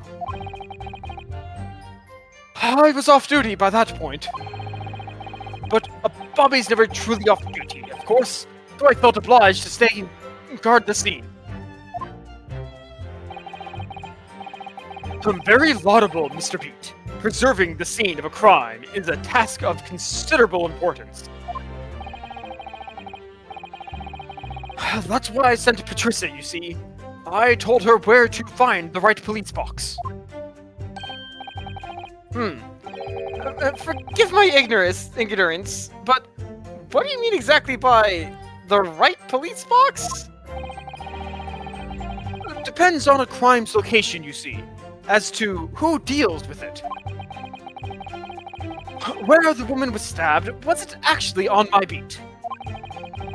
So I told Patricia the way to the police box for the beat the incident fell under. So should she go and report it? I ran there as quickly as I could and asked for help from the Bobby on duty. There's nothing more potent than a young couple in love working together, you know. And thanks to your swift response, the case was quickly resolved. The actions of 2 model citizens. Oh, please, you're making us blush. Isn't he, darling? I'm always blushing. Yes, sir. What Patricia said, sir. Dies. Let's move on, shall we?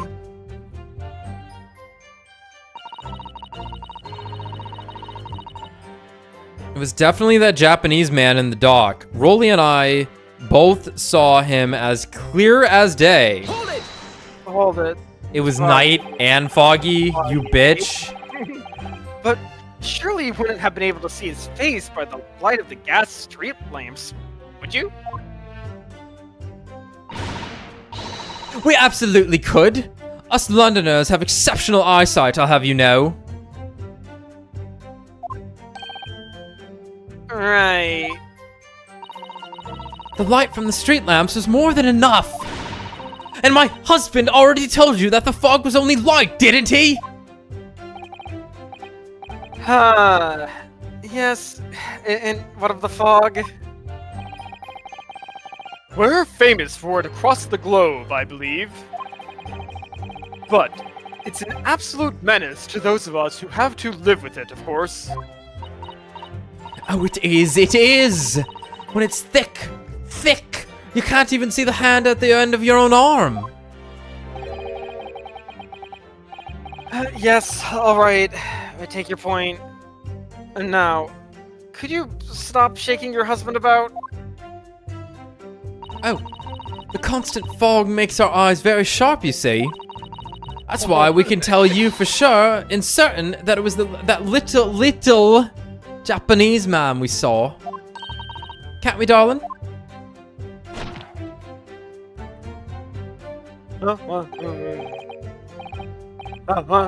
Yes, it was the accused, by no mistake.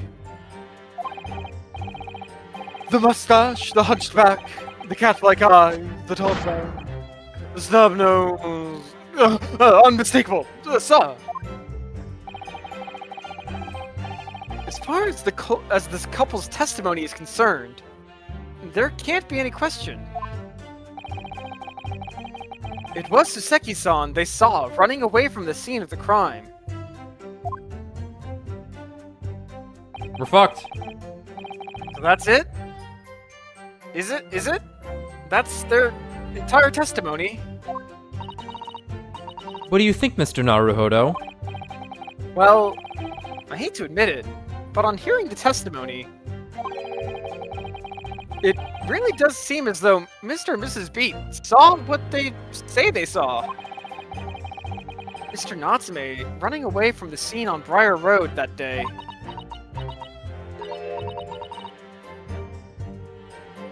Yes, I feel the same. So, if that's true, where does it leave us? The members of the jury are sure to call for a guilty verdict after this testimony. Oh no. Then what do we do? Kazuma-sama were here. What are you trying to say? I think he would try to find a contradiction somewhere else within their testimony. What do you mean, somewhere else? Their statement about seeing Mr. Natsume is unequivocal. Calling that into question won't help, but if you could identify some other part of their testimony which appears to contradict the facts, you might be able to discredit them, to make the jury doubt if the pair's memory of that day is accurate. Okay. Oh, right. Put simply, we must focus on finding a discrepancy. Yep. Yeah. I don't know, I always seem to be up against it.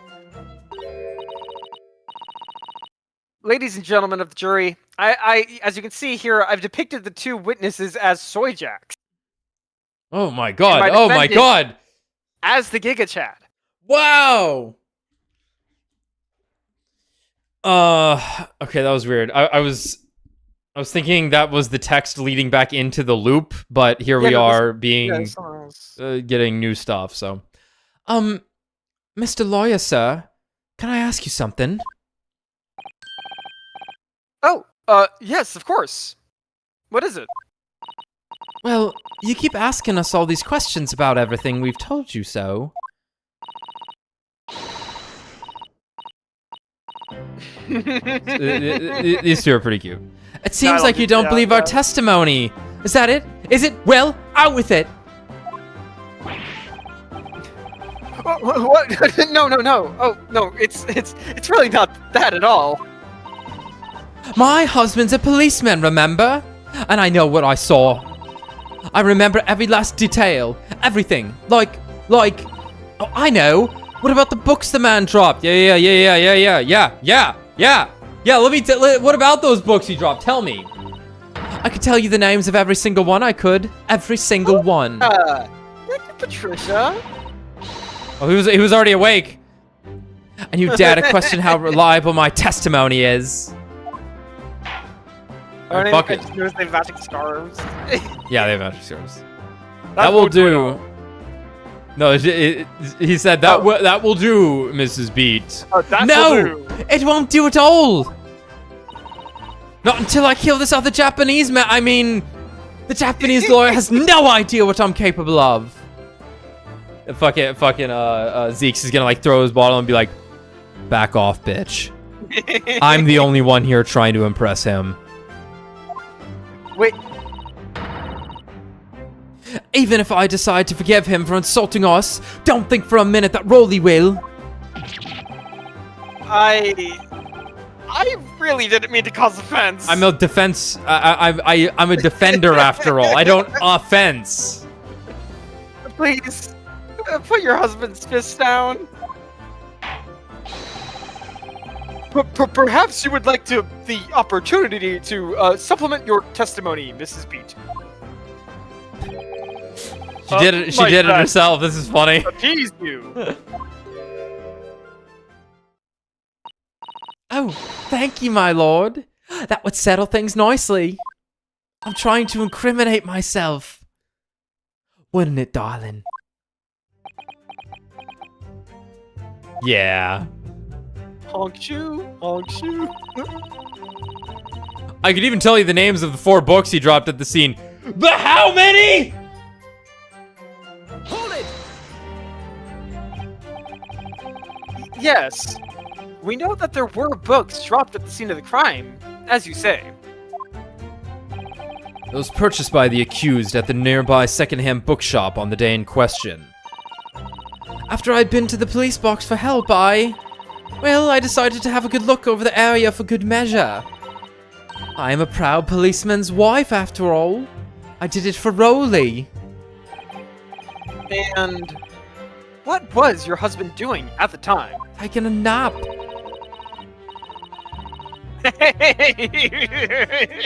Oh, he was lying face down in the snow, getting some well-deserved rest. Remind me that his hat's metal, and it's got like a huge dent in it. Massive dent. Yeah. He keeps hitting his head on shit when he falls over. He works ever so hard, you know. Ever so hard, don't you, my darling? Interesting way of guarding the scene of the crime. Well, Mrs. Beat, seeing as you've regaled the court with tales of your powers of recollection, would you be so kind as to recount the titles of the books you observed at the scene? I'd be happy to. Now, are you all listening? There was the picture of Monsieur somebody or other, and what's it yearnings? And there was a meal for someone, and the last one was definitely the thingamy's something. You see? Flawless. She's amazing. This is the best witness we've ever had. Yes, I see there are one or two holes in your memory. Oh, well, they were along those lines, I'm quite sure. I have them written down. I just wanted to make her do that. There were indeed books found at the scene with titles along those lines, as you put it. Honk. Well, what did I tell you? So I think it's very mean the way you've been implying that my testimony can't be trusted. Don't you agree, darling? Whoa, okay. Who the fuck woke me up? Anyone who upsets my Patricia will have to answer to me too.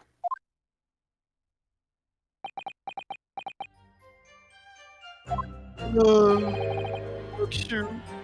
Terrifying. Yeah, she really is. Yeah. Okay.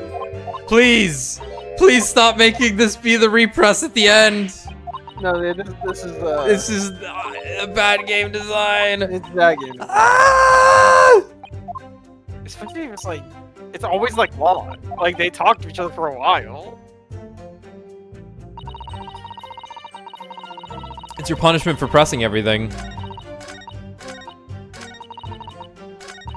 Pull up the well, obviously you're gonna pull up it anyway. I just want to see the book names again. The names don't even matter. There were only 3.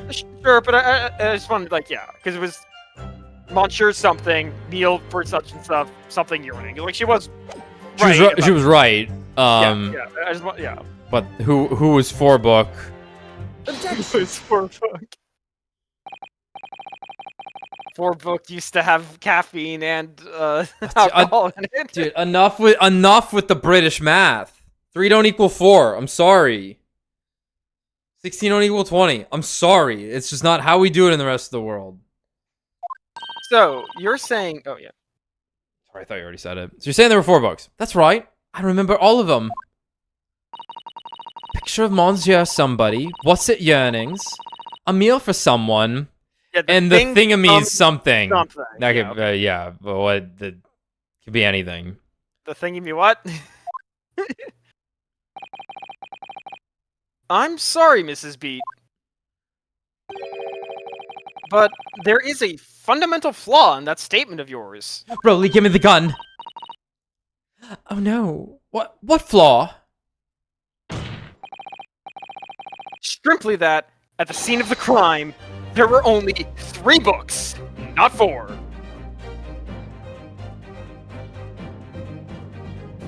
This isn't the direction I thought we were gonna go here, because I suppose, yes, it was established there were 3 books in the picture, so that lines up, yes. but I thought we were gonna go with, what do you mean there's a 4th book? He only bought 3. Okay. What? This is the receipt from the bookshop where the defendant bought his books. Your books? What about my books? Yes, and it details Mr. Natsume's purchases that day. But, as you can see, only 3 books are listed. Only 3? But no, that can't be. I remember seeing them. There were 4 books, I tell you. 4 dirty old books. I gotta say, Marinovsky, this isn't a good argument. He could have just had another book on him. He didn't necessarily have to have bought it at the store. I'm waiting for the clown to finish to bring this up. Oh, really? Have a good look at this photographic print of the scene of the crime. I'm blind, I can't see it. Yeah, I guess that's the other thing. They're only right at the scene of the crime. As you can clearly see from this evidence as well, there are only 3 books. But I just don't believe it. I saw them there. I swear, I saw them. Is that gonna be that Olive Green bought the same 3 books? Or some shit? I don't know, it's just, yeah. I don't know. This case is a fucking snooze fest, so it's really holistic that they brought that guy in who's asleep. No, madam. I'm afraid your powers of observation cannot be relied upon. This can't be. Ah! Rowley, shoot him. So, it cannot be denied that though you say it was the defendant you saw, you could very well be mistaken. Oh no, oh no, oh no, oh no, no! Objection!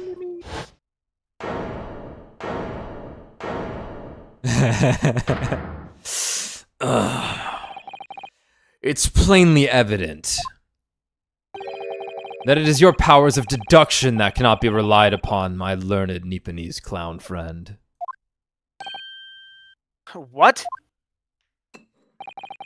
What cannot be denied is that these 2 witnesses saw the accused running from the scene. A fact that you know very well you have no hope of disproving. So you've striven to avert attention from that by dint of some inconsequential discrepancies. Would that be fair? He's seeing right through me. But your plan has somewhat recoiled against you. Talking about? It's quite simple. Let me explain with a toast. To the policeman's wife and her entirely accurate testimony in every respect. You see that photograph? Oh. Oh no. It's outdated. You see, the matter is not up for debate. At the scene on Briar Road, a total of 4 books were most definitely found. Objection! Okay, then why were there only... But what about the photographic print? It only shows 3 books. Quite right. Only 3 can be seen in that print. That print? You mean to say... That's right, I haven't presented everything to you yet. Because why would I? Oh my god. Okay. Allow me to present another. One that shows the victim's hand.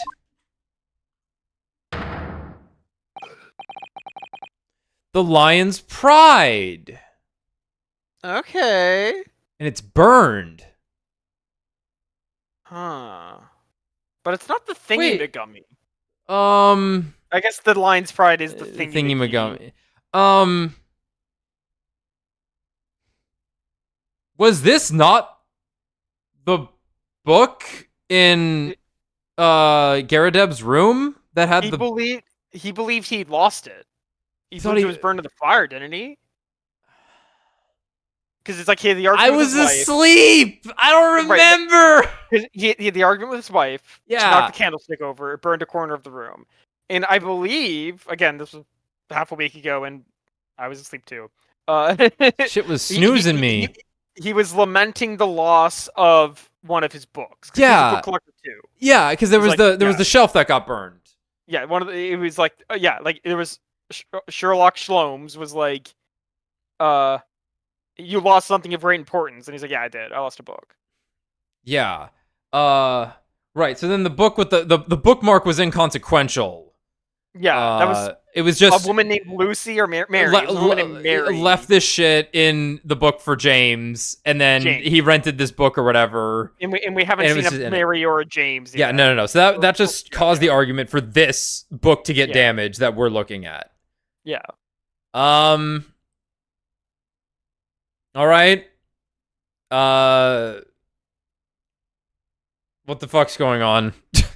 All right, I don't believe it.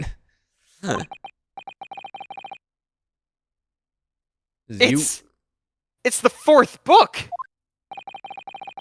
As you will observe, the fourth book was hidden from view in the original print by the victim's torso. No. Oh, it's connected. They're wearing the same scarf. Oh, that's even better. I kind of like that. I like these two. Order. Order. There. You see? Look at that. Look. Yes. It's just like I said, isn't it, my darling? Yes, sir. Patricia's always right, sir. Let us study the receipt for the books purchased by the accused on the day in question. Mrs. Beat. The titles, once again, if you please. Oh, yes, of course. The picture of Monsieur somebody or other. The picture of Monsieur Lecoq. What's it, yearnings? Canterbury yearnings. A meal for someone. A meal for Gabbaro, in fact. As the court just heard, the witness remembers the book titles flawlessly, save for a few minor details. Mrs. Beat's powers of recollection can only be described as exceptional. Gas her up. Gas her up. Did you hear that, Rolly? The gentleman paid me a compliment. I'll kill him. Where's my gun? Yes, sir. Flawless, sir. Patricia is flawless. But there are only 3 books on the receipt, and Mrs. Beat mentioned 4. Who cares? He stole it, obviously. No, he might just have a book on him. Dirty Nipponese, I hate you. Always stealing shit. There's nothing surprising about that. Clearly, the 4th book is that which is shown in this photographic print. Juror 4? I'm sorry, counsel, but does that not seem odd? Why should the 4th book be omitted from the receipt? Also, it could have just been her book, right? Right. Like, yeah. It's not odd at all, my lord. As the photograph clearly shows, the 4th book was found in the victim's clutches. Right, yeah.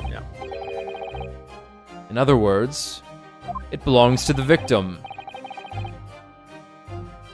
The victim was holding her own book.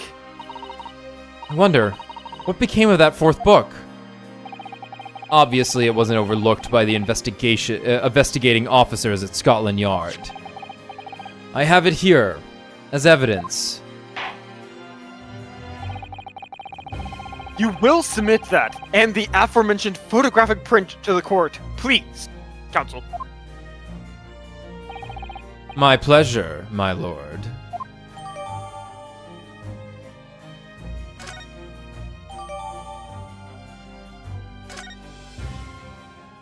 Juror number 4, what do you think of this book? Rest, you say?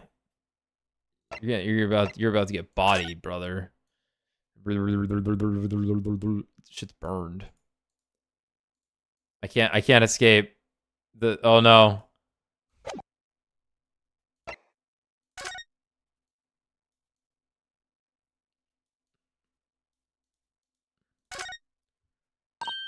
Oh, look at this! The book has been badly burned.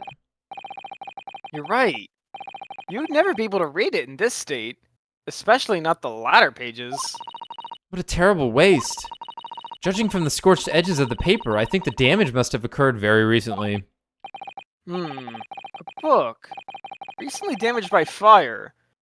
Does that seem to raise a red flag with me? The updated thing has been added.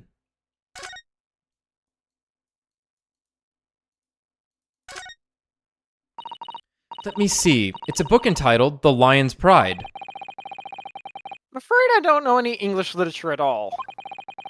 So, it wouldn't be something I've heard. Wait a minute! The Lion's Pride? That's strange. I think I heard of a book by that name before. And very recently, too. It's a title I recognize too, Mr. Naruhodo. Right into his brain. Cerebral link. The prosecution rests. Case closed. I'm getting drunk. I have nothing further to add. Already drunk. I've been drinking the whole case. What?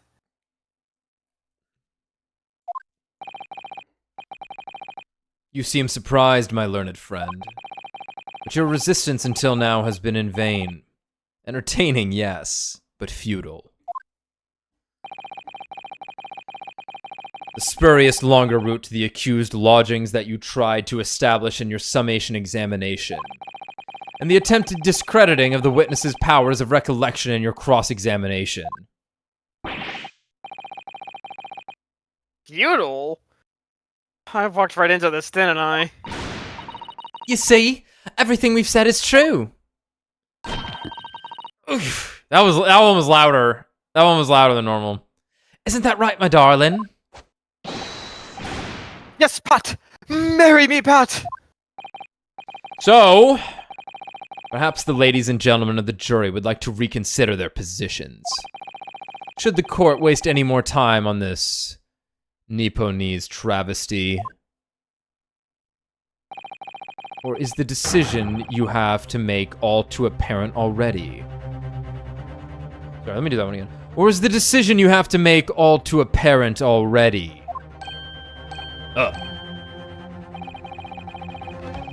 You have heard all of the witnesses and seen all of the evidence. This trial has run its course. I want that in fucking written in paper. That we've seen all the witnesses and seen all the evidence, you son of a bitch! Mr. Naruhodo, I'm afraid we are in a terribly precarious position. I know! But if I fight back in the wrong way now, I could very well just make matters worse. Think, Ryunosuke. Think! What do we do now?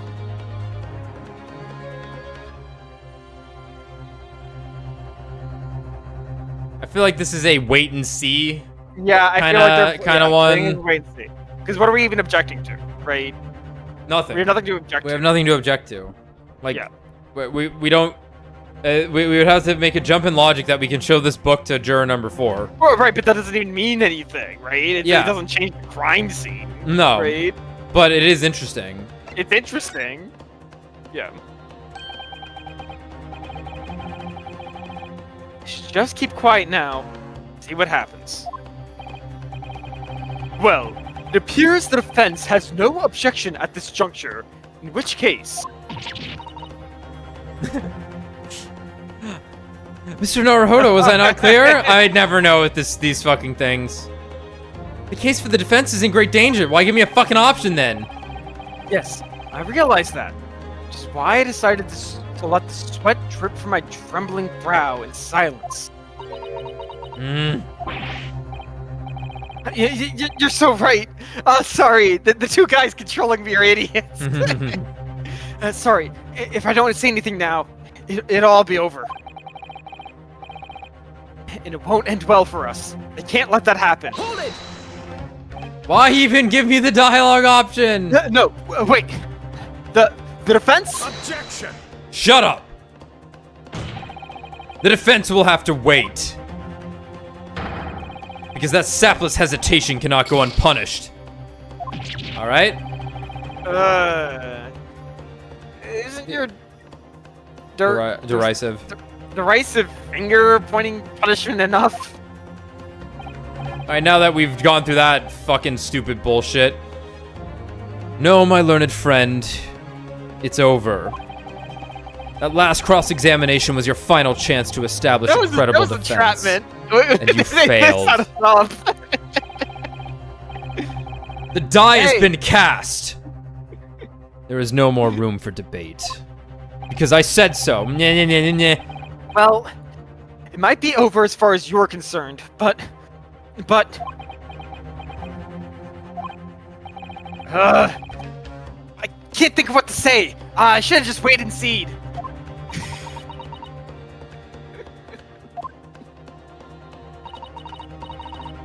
If I may, Lord Van Zeeks. Huh?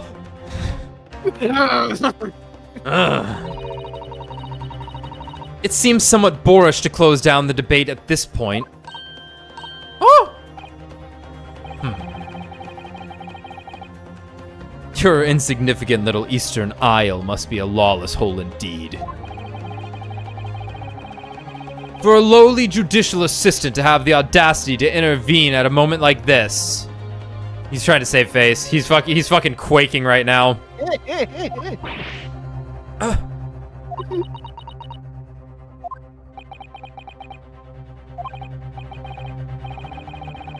I am, to my shame, still a very inexperienced lawyer. So you will have to forgive me, but I consider my assistant's advice essential and her opinions invaluable. Nice. Mr. Naruhodo.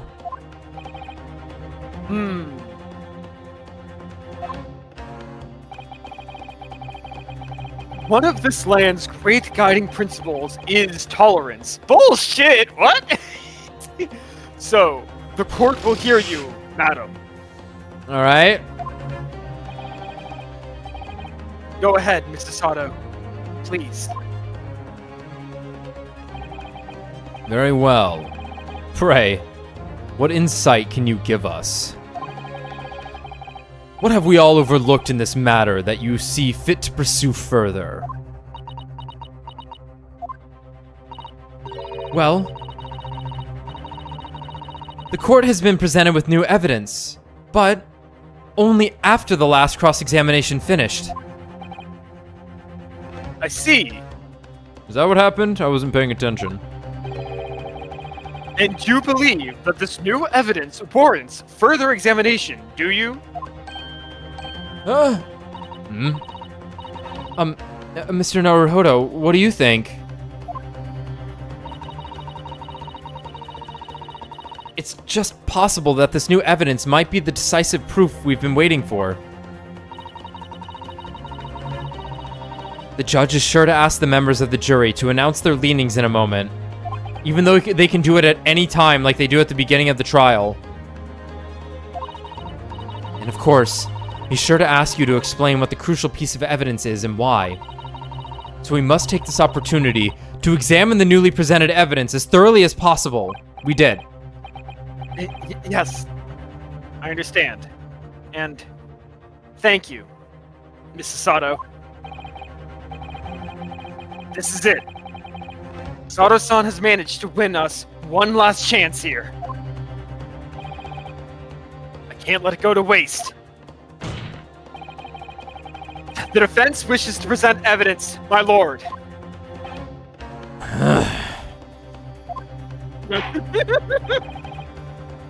Very well. See, it's a perfect bit to go for on this guy, because racism and attractiveness to another race go hand in hand, right? Right. The defense may present one further piece of evidence. One Evidence that piece, apparently Your offers a Honor. profound insight into this case, and hitherto has been overlooked. I think it's the fourth book, Your Honor. I think it's the thing they were just that was just handed to us.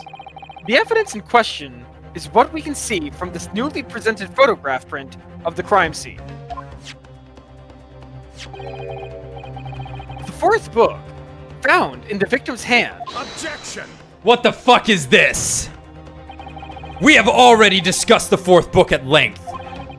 Other than it being in the victim's grasp at the time of the incident, no significance has been attached to it.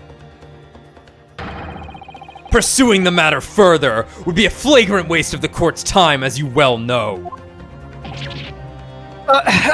Oh man, that's the voice I actually want to do because it sounds like the objection, but that one hurts. No, yeah. Ugh. Yes, I'm afraid, counsel, I must concur with the prosecutor on this matter. I know where this book's from. When I afforded you this opportunity, you led the court to believe that the evidence in question contained a hitherto undiscovered clue. So I must insist that you elaborate, counsel. You will identify this clue at once. Do I make myself clear? Oh, yes, my lord. It's, Mr. Naruhodo, I believe the prosecution is trying to avoid a thorough examination of the evidence, which means you may very well be on the right track. Yes. I think you might be right. So, counsel, precisely where is the vital clue into this case, which this fourth book conceals? Or could be... I imagine we're pointing out the giant burn? Yeah, I imagine we're pointing out the giant burn. To what extent, apart from just, you know, tying it Hey. to where it exists or where it comes from? But it is curious. Got it! Got it! I would ask the court to observe the back of the book in question. The back? What do you... good gracious! It's been burnt to a crisp. So, we have to ask ourselves, why was the victim clutching what is clearly an unreadable book? It is undeniably an extremely unnatural thing for her to have been doing. Okay, Objection. and unnatural, you say? And what of it, my Nipponese friend? Oh, were I to concede the point, if it bears no relation to the case, there is nothing to discuss. So, should you wish to assert that this fire damage is some veiled clue as to what happened that day, pray, do enlighten us all. What truth does the charred book hide? A charred book. There is just one possibility here, which I can't quite bring myself to rule out. It's an outside chance, certainly, but worth a try. Alright, I'll explain my theory.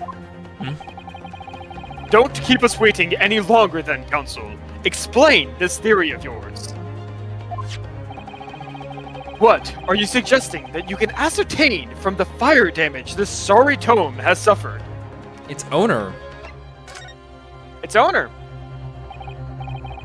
My lord, the burn on the back of this book reveals a startling truth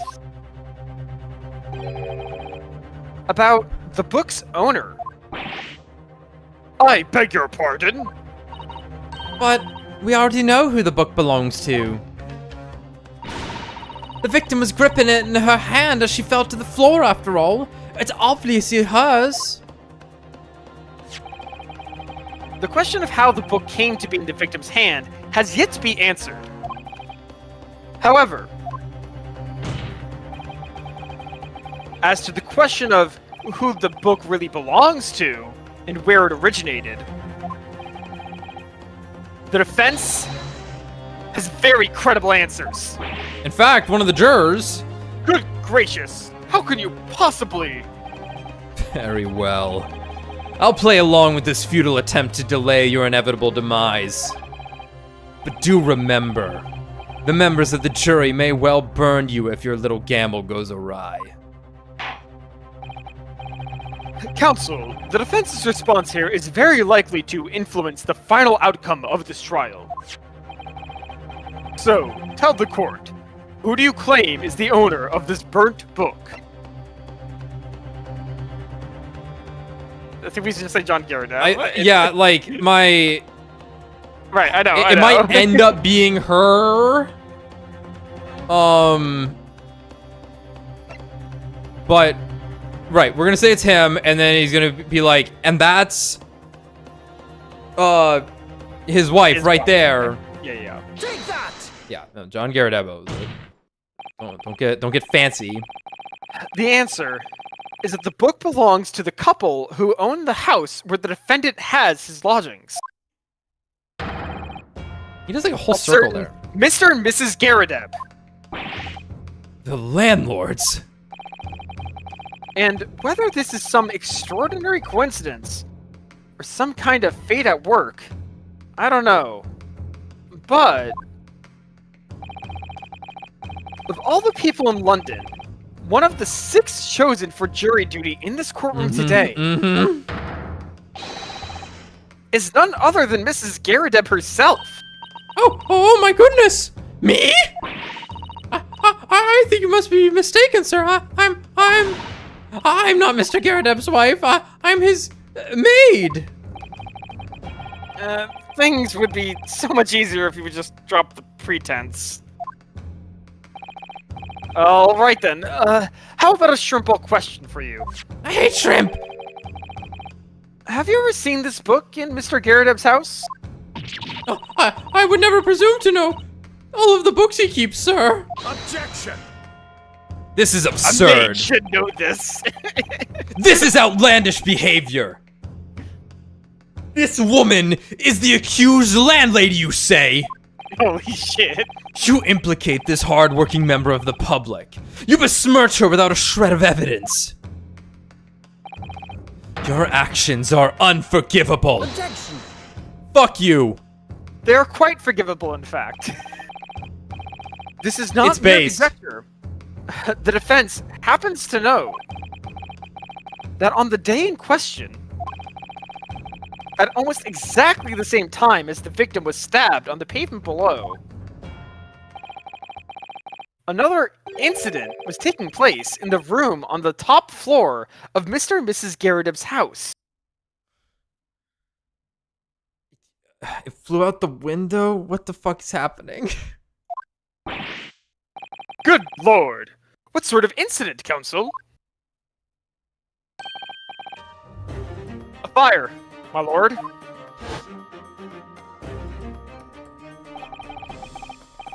Right to say it was. Happened in the blink of an eye, you know. The whole place filled with smoke. Couldn't see a bally thing. Didn't take long for the fire to spread, of course. The bally furniture started going up as well. Worst of it, I lost my favorite. Book called The Lion's Pride.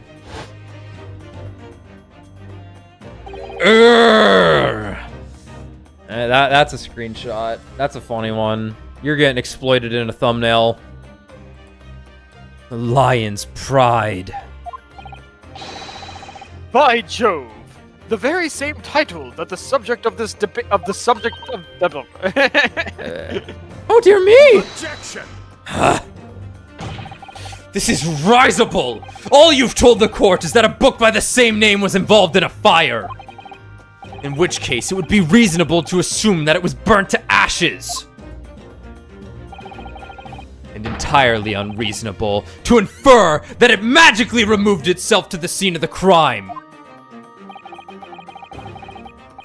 Perhaps it would make more sense if I told you that the cause of the fire was marital discord. Hate being Without married going to into Discord. details, It appears that Mrs. Garadeb was considerably enraged. Apparently, she continued to attack Mr. Garadeb even amid the flames. Oh, how awful. I can't even imagine being so horrid to the one you love. Can you, Rolly? Absolutely not, sir. My Patricia would never raise a finger against me, sir. Maybe a finger in me, though. Ah. No, he gets pegged. We all know it, right? Yeah, no. Yeah. Had all my favorite old novels in that case. But as soon as the fire got hold of them, that was it. Whoosh, up in smokes. Then the wife started hurling things at me. There was I, backed up against the window, under heavy enemy fire, incendiary books incoming 10 to the dozen. Like, obviously, we were gonna get payoff for this in an interesting way, but like, fuck, man, that shit was boring. The man had his back up against the window, and he had burning books thrown at him. Goodness gracious! Are you suggesting that the book was thrown through a window and landed coincidentally at the scene of the crime? Objection! No. A thorough investigation of the surrounding area was conducted the very evening of the incident. And there was no report of the Garadeb's window pane being broken. He opened the window. There was a fucking fire. Like, Yeah, yeah. That's quite true. We also saw no sign of broken glass when we visited the Garadeb's household. this is the window case.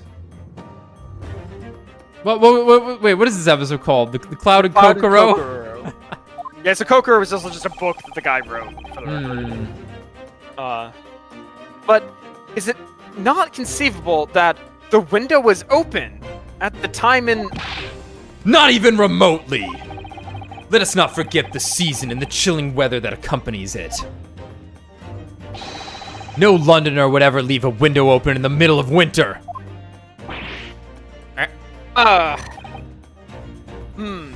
We have her right here! Ask her! Does the defense postulate this scenario in all seriousness, counsel?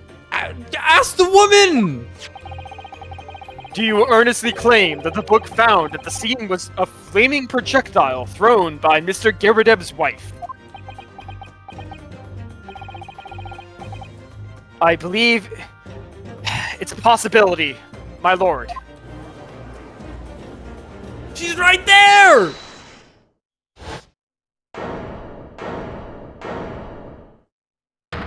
I'm right here. I'm right here! Well, I hope that everyone can see what you are for now, you little foreign trickster! You call yourself a lawyer, but you're just a coward! A mean coward! What? Really? Claiming that our little tiff set the whole neighborhood alight. Honestly. Implying that I'm merely posing as a maid for appearance sake. How could you? It's nothing to do with this beastly case, not any of it! All you've done is sully our family's name! No, I assure you, that was never my intention. Dragging an upstanding citizen's name through the mud simply to divert attention from your failing defense. What the fuck was that? I should box your ears. That's what I should do. It's utterly unforgivable. Too right. Oh, here we go. Here we go. How long have we sat here now listening to this Nipponese spouting out his fancy foreign theories? But think about it. At the end of the day, the only person who could possibly have stabbed the victim is that little hunchback with the mustache. And he ran away from the scene too. I do declare you're right. It's true. Yes! What did I tell you? Makes sense to me. Sorry. What's that? Well. It would appear that the ladies and gentlemen of the jury are once again in full agreement. What is your position, Lord Van Zeeks? Kind of want to know, honestly. He says. In truth, my lord, I feel these have been unnecessarily protracted proceedings. But then, one must always exercise patience in order to savor the best vintage. No! Wait! I'm drinking it. You can't stop me. The mystery of the fourth book still— Shut up! If books are your predilection, my learned friend, study them on your own time.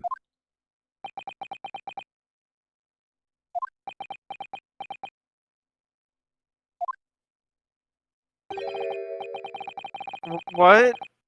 No, forgive the discourtesy this time? We forgive the discourtesy this time. Ahem. In that case, ladies and gentlemen of the jury, you will now state your individual decisions regarding the defendant's culpability for the court to hear. Guilty. Guilty. Guilty. Guilty. Guilty. Guilty. Guilty. Guilty. Shit. We've done it. Yeah, fuck this case. Just move on to the next. I hear the next one's good.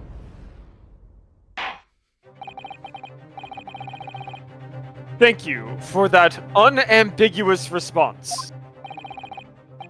That's twice now. It's Jover. Mr. Naruhodo, don't give up. Miss Sasato? Have you forgotten? Battle isn't over yet. You're not suggesting. Of course. The defense has the right to another summation examination at this point. You could still convince the jurors to change their minds. You have one more chance. My lord, the defense asks to exercise its right to a summation examination. Right, like we need to do this to talk to Mrs. Garadab. This is ridiculous, though. You believe you still have tricks up your sleeve. I don't intend to trick anybody. I intend to uncover the truth. This is no time to be downcast. As long as there's a chance, I have to stay strong and determined.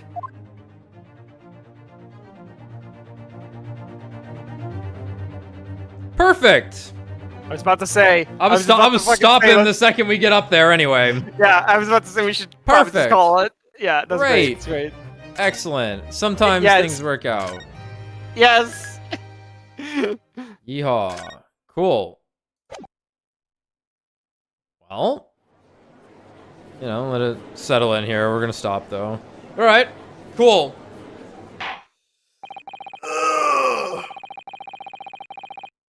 These damn summation examinations. All right. We're getting Wednesday. somewhere finally. Yeah. Finally. At least a high energy episode. Yeah. You know, I wanted that.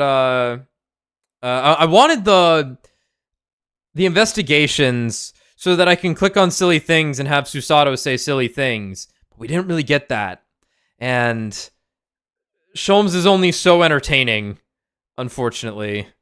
I don't know. I think I'm not gonna like this game ultimately too much. I think just like the general pace of it, I've not enjoyed as much as the other ones. Like, you know, if this one ends up being really good or something, or the last one ends up being really good, I'm a little low on it right now, unfortunately. But we'll see how it goes. But yeah, we'll be back Wednesday for hopefully some something interesting happening. So later, guys.